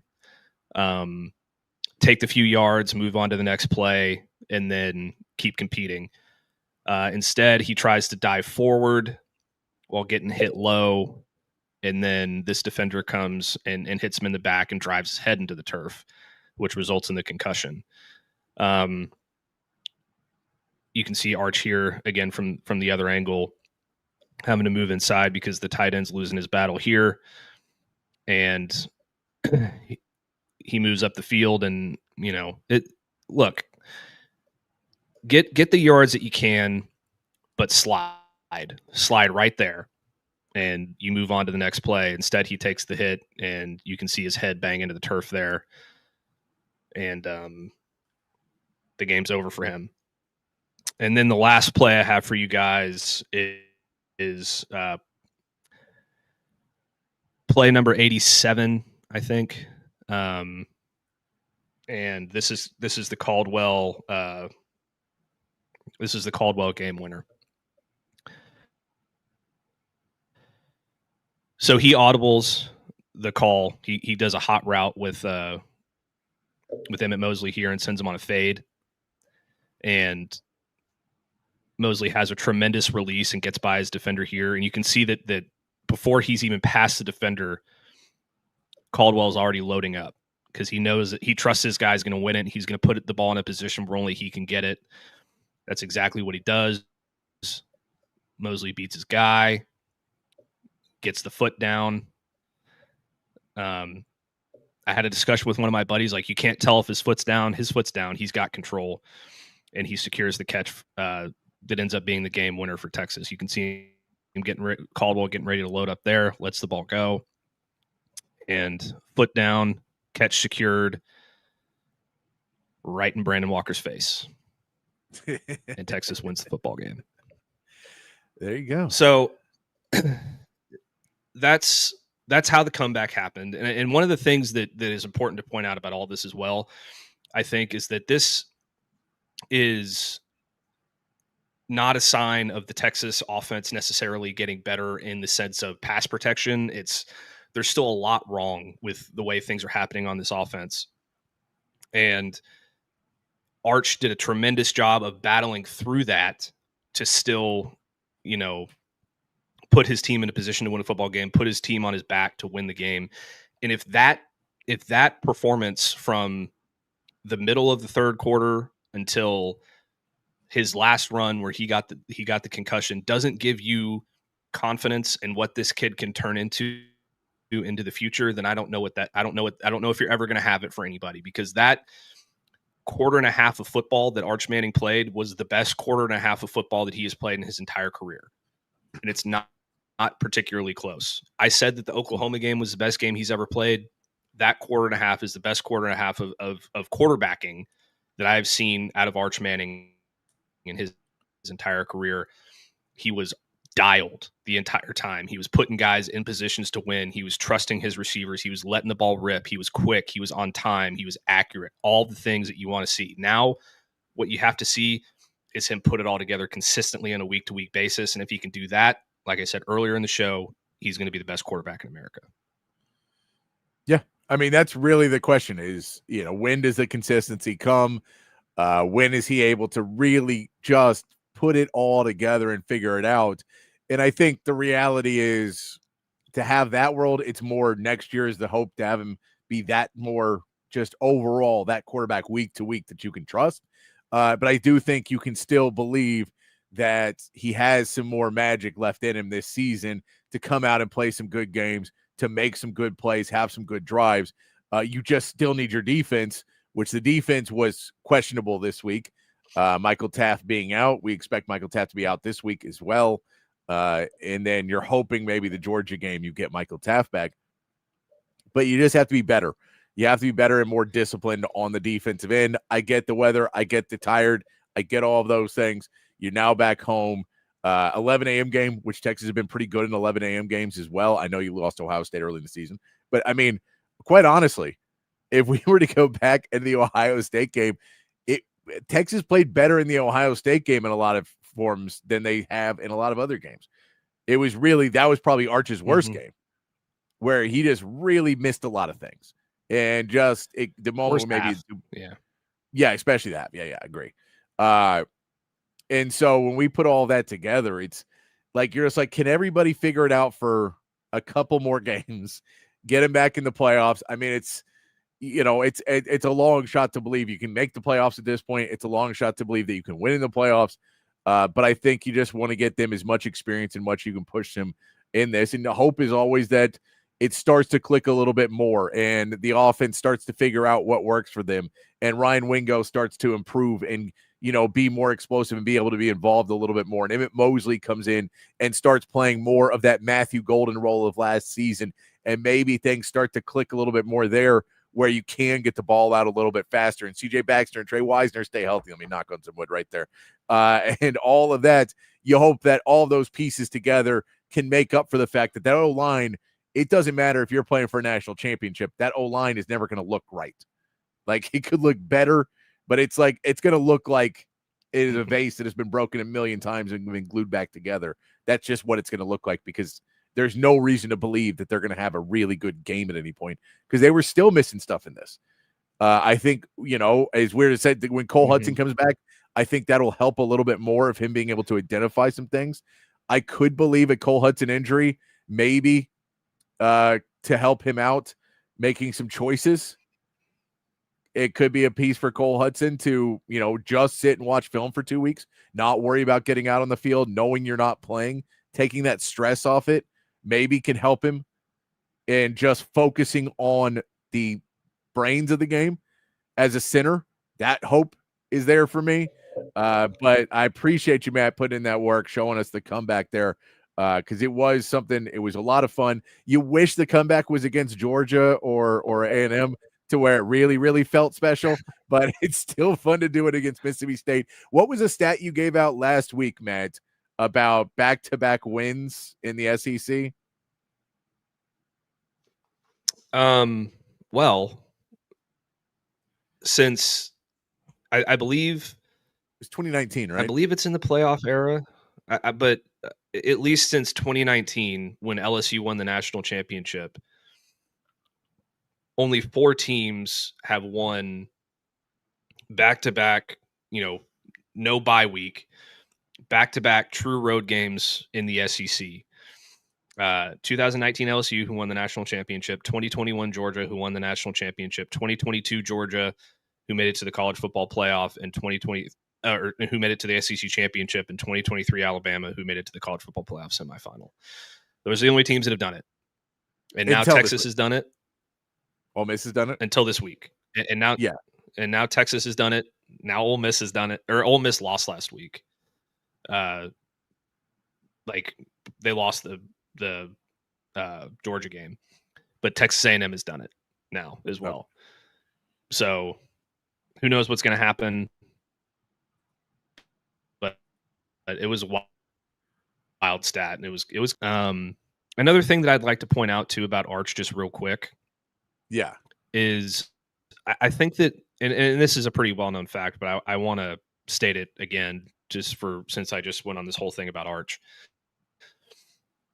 One of the things that has been the issue for him this season is what my buddy Brooks calls scar tissue, which means ostensibly he doesn't trust his offensive line to keep defenders out of the backfield and keep him clean. Yeah. Which, I mean, he had been hit 60 times in the first 7 games, which is as many times as Quinn Ewers was hit all season last year, which in turn causes him to rush in his head a little bit and be a little bit more mechanically, inconsistent, which leads to inaccuracies, which leads to this, which, snowballs and snowballs and snowballs. In this game, it kind of seemed like he just turned that off in the second half. And he was just like, I don't care. I'm making plays. I'm going to go out and rip it, which is the mentality that I think that he needs to take for the rest of the season going forward when he gets back in. But that's going to take some time, I think, for him to get over until this offensive line can prove to him that they can keep him clean. And it's not a matter of him holding on to the ball too long. It's a matter of them holding up in pass protection and not screwing up on a stunt and not passing the guy off at the right time and leading to him getting hit. So those are some important things to keep in mind when you're sitting there watching Arch maybe in a couple weeks struggle with his consistency, because it's a good portion because mentally he thinks I'm about to take a massive hit here. And I know it's been tough, and I know like he was a freaking warrior the last 2 weeks, but it takes a toll on any quarterback. No, and I do think that, this is the big part about Arch that we've seen all season long, that it is just between the 2 ears, man. That is kind of what has held Arch back the most, is the fact that he is the most hyped prospect possibly in the history of college football, coming from, one of the most elite families in the history of football. And he comes into that and he knows how to play it off because he's had to live that his whole life, but that all still is there. And you're also talking about coming into a Texas program that has played for 2 straight college football playoffs and been in the semifinals twice now. I think that there's a part of everything in that maybe sends him, where he gets in his own head early in games and he gets into all the pieces. And when you saw it at the end, that's the athlete of Arch that we all want to see, is the athlete in Arch who is, I'm not going to lose, and doing everything. We've seen it in a few games. We saw it in Florida. He just wasn't able to get the job done. We saw it in Ohio State and he just wasn't able to get the job done. But we've seen that guy come out a few times where all of a sudden he's playing much better and much looser and it's just going, and it feels like it's natural. And how do you tap into that every single game? So, and that's what we talk about, those really competitive people like the Michael Jordans and Kobe Bryants and then Tom Brady's and guys like that. Those guys mentally understood they had to, even if there was nothing wrong, they were playing somebody and whatever, and they just went in and the other team goes, man, you're the greatest. I'd love to play you. They go, those guys disrespected us. I'm going to go prove them wrong. And they always had that edge of, I have to go prove my name or my name is nothing. And they could go out and do that. And for Arch, it feels like because he is a more humble guy, because he always raised, because the way Sark coaches this team, it does feel like there's he's got to figure out that way to key that up. And I don't know if that is Joe just going out there and going, if any one of those players gives a horns down, I'm going to shove it up their ass. I don't know if it's that. It could be. It could be that he needs to just listen to the right music before, whatever, to get himself in that mindset before the game of, I know how to tap into fourth quarter Arch in the first quarter and the second quarter and the third quarter. Because when Arch can be that guy, fourth quarter Arch all game, is when Texas starts to play the football that you want them to play. And then, yes, next season, you better figure out how to fix that O-line. But you can't fix that right now. So for Texas to survive these next 4 games, 5 weeks of college football for Texas in 4 games against 3 top teams, Vanderbilt won again. Vandy's looking good, man. And I was happy they won because I didn't want mad. I did not want a mad at Vanderbilt coming to Texas. I want a badder and happier Vanderbilt coming to Texas. But we see what they can do. It could be a really, really rough next 5 weeks, or it could be a really, really fun next 5 weeks. I know Arch is dealing with other things right now, trying to get healthy and trying to make sure he's ready to play. If Matthew Caldwell comes in, it's a different, you're talking about a different game plan. We'll get into that more this week. But for Arch, just in his progress and growth, fourth quarter Arch, that always fourth quarter Arch, except for the sliding. You can slide. Yeah, let's slide. Let's learn how to slide. I think that a lot of the fourth quarter Arch stuff that you saw this week was him just playing free. Yeah. And not necessarily playing within the confines of what's called. And I thought that Sark did a pretty good job of dialing up some winners in the fourth quarter that kept the chains moving. And I think they need to do that more often. Because when you get into a 3rd and 5, it's a hell of a lot more winnable than a 3rd and 10 where you're just dialing up deep shots. And there was some other occasions where like maybe Mississippi State played the wrong coverage or they committed too much to the box, which left them one-on-one on the outside. Some of that's a Mississippi State thing, but a lot of it is Arch making something out of nothing. And I thought that this game was a very good example, particularly in the final 20 minutes of the game, of Arch making chicken salad out of chicken shit and just winning the game for Texas. And that's why everybody needs to calm down and be confident about this kid, because if he can put it all together and they can learn how to protect him and you can get rid of that scar tissue, then he's going to be really, really special.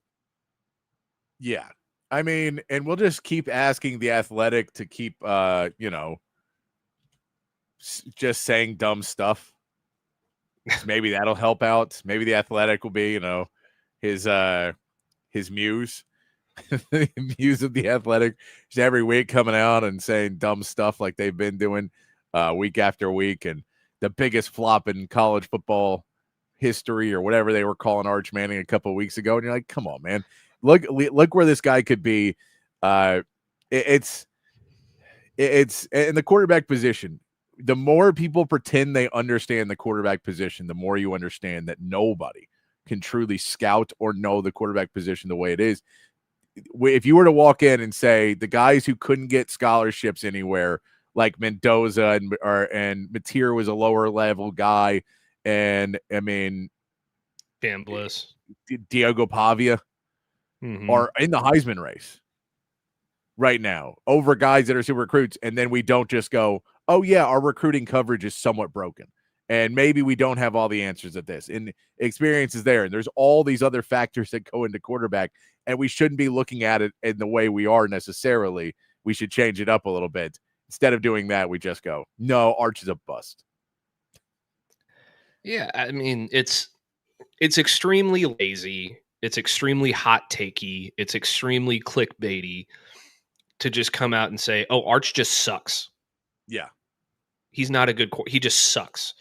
When you don't take all of the other things into account, when you don't take the offensive line and the inexperience and all the other little things that go into it. And hey, maybe the Athletic can be the Bill Lambier to Arch Manning's Michael Jordan. Maybe that's the case. It is. And like, I get it. I'll say this too. I get why Arch, it's not easy to do that when you're 21 years old. Because if you want to know the truth, Tom Brady ruined a marriage doing it. Michael Jordan ruined a marriage, had a gambling problem, did a lot of things that were probably unquestionable in his personal life.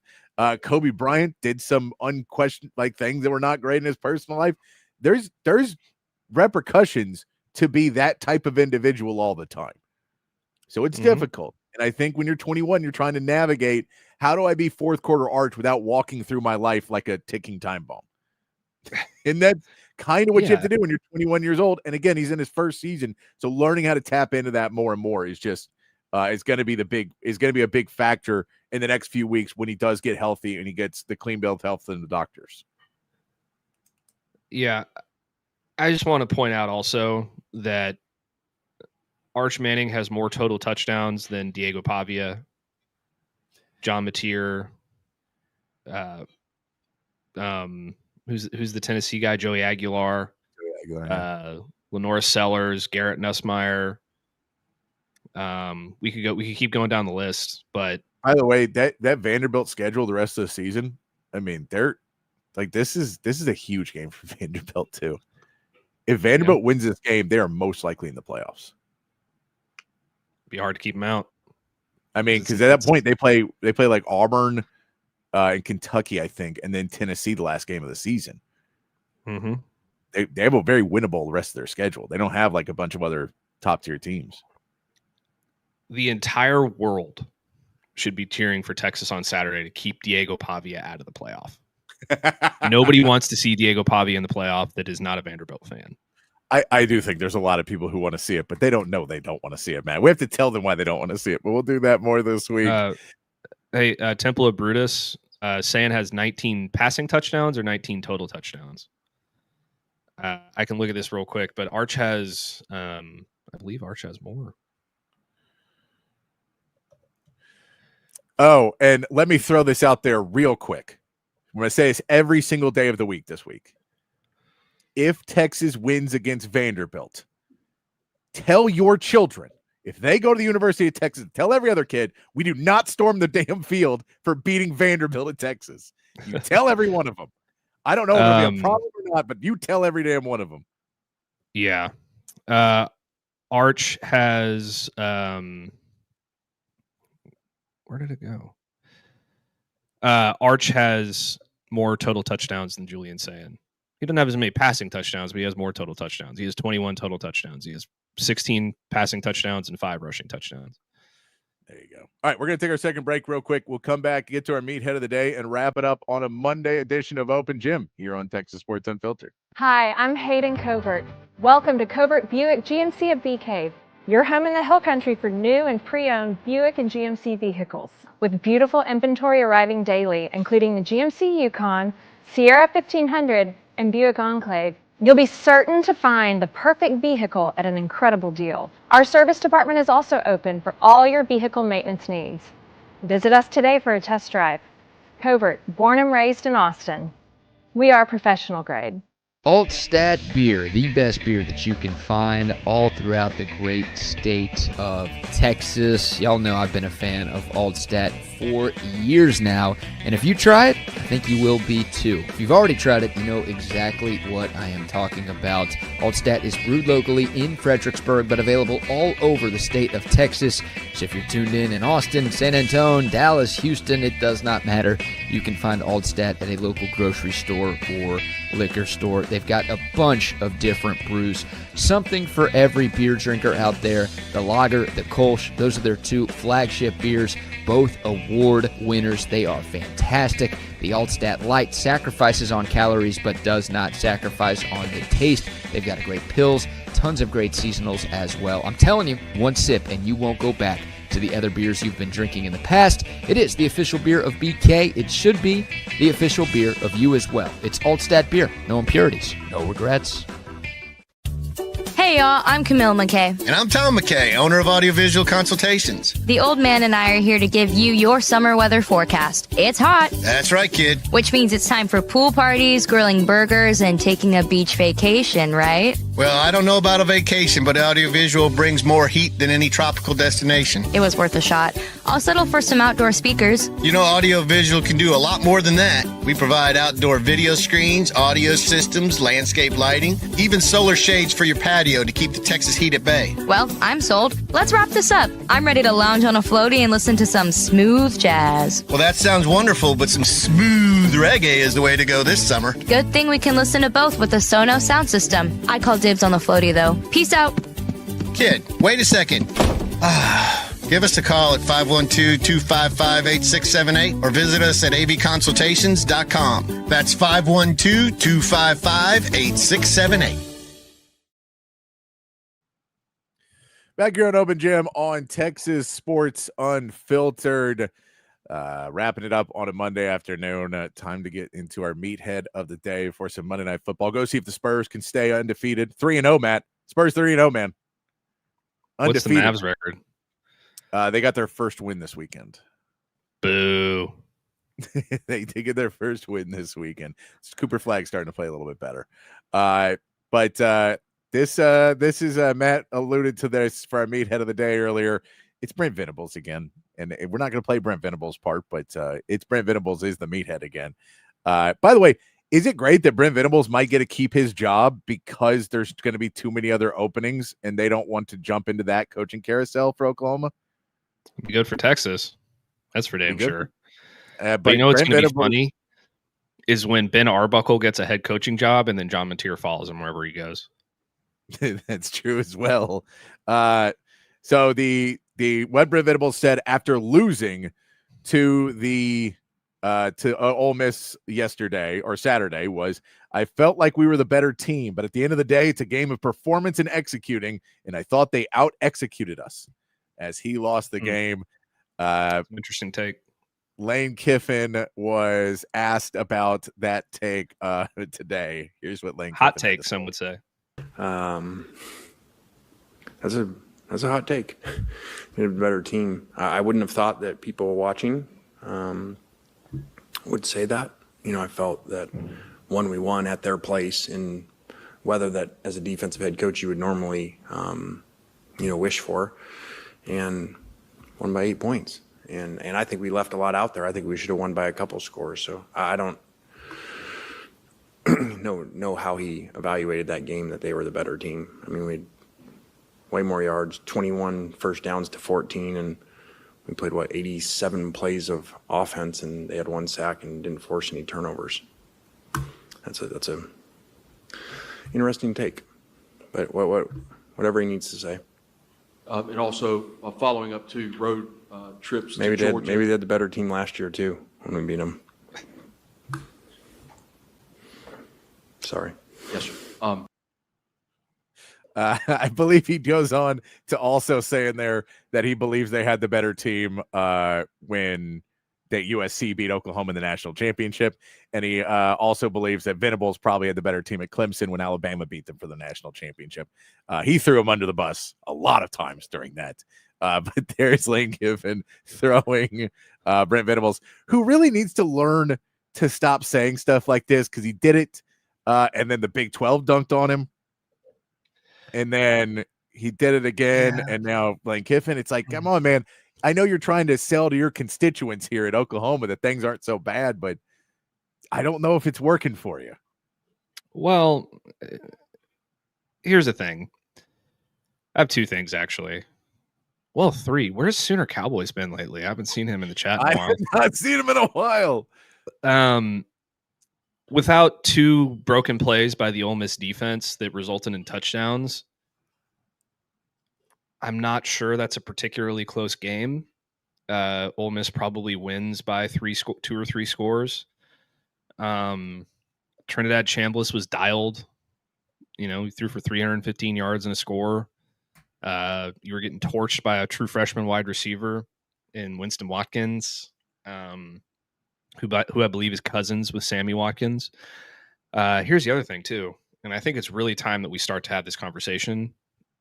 And I say this with a straight face. John Mateer is ass. He's not good. Look, I will say this. I think John Mateer is a okay quarterback who has a really bad offensive line. No, but it's a different situation for me than Arch because Arch consistently makes the right decisions. He does make. John Mateer is consistently making the wrong decisions. No, he wants to be a gunslinger, and you can't do that like that in the SEC if you don't have that talent. Does Oklahoma win another game? Maybe I'll save that for overreactions Tuesday. Tennessee, Alabama, Missouri, LSU. Last 4 games. Tennessee, Alabama, Missouri, LSU. So they could beat LSU, right? I think they could beat LSU. Yeah. But I'm not saying John Mateer sucks. Straight up. I think he's very talented, and I think that he has the potential to be good. But right now, he is playing really bad football, and he's making terrible, terrible decisions. And the 4th down play where he went deep when he had a guy running wide open to the sideline that would have been an easy first down. Why are you making that play? Unless they can fix that stuff, they're not going to win another game. And he is putting them in consistently bad positions. And it's not a matter of play calling. It's not a matter of the receivers running the wrong routes or the offensive line not protecting him on some of these. Like it's bad decision making. And I'm not trying to be I'm not trying to flip flop and say, well, don't say that Arch sucks. Just say sucks. I'm not saying Mateer sucks. Just say sucks. I'm saying that he's playing very, very bad football, and I don't think people are realizing it because he started off the year so well. Arch's stats are better than John Mateer's across the board. Yeah. Oh, John Mateer is much more highlights. John Mateer has been a highlight guy more, but I think that's how we live in today's cultures. Highlight guys are better. Whether that's true or not is a completely secondary thing. All right, we are going to take on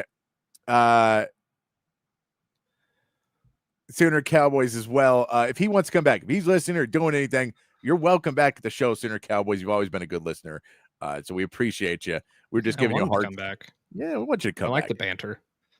We will go to, but we will be back tomorrow. Until then, be kind, be safe, keep your underwear clean. We'll see you right back here tomorrow for more from Open Gym.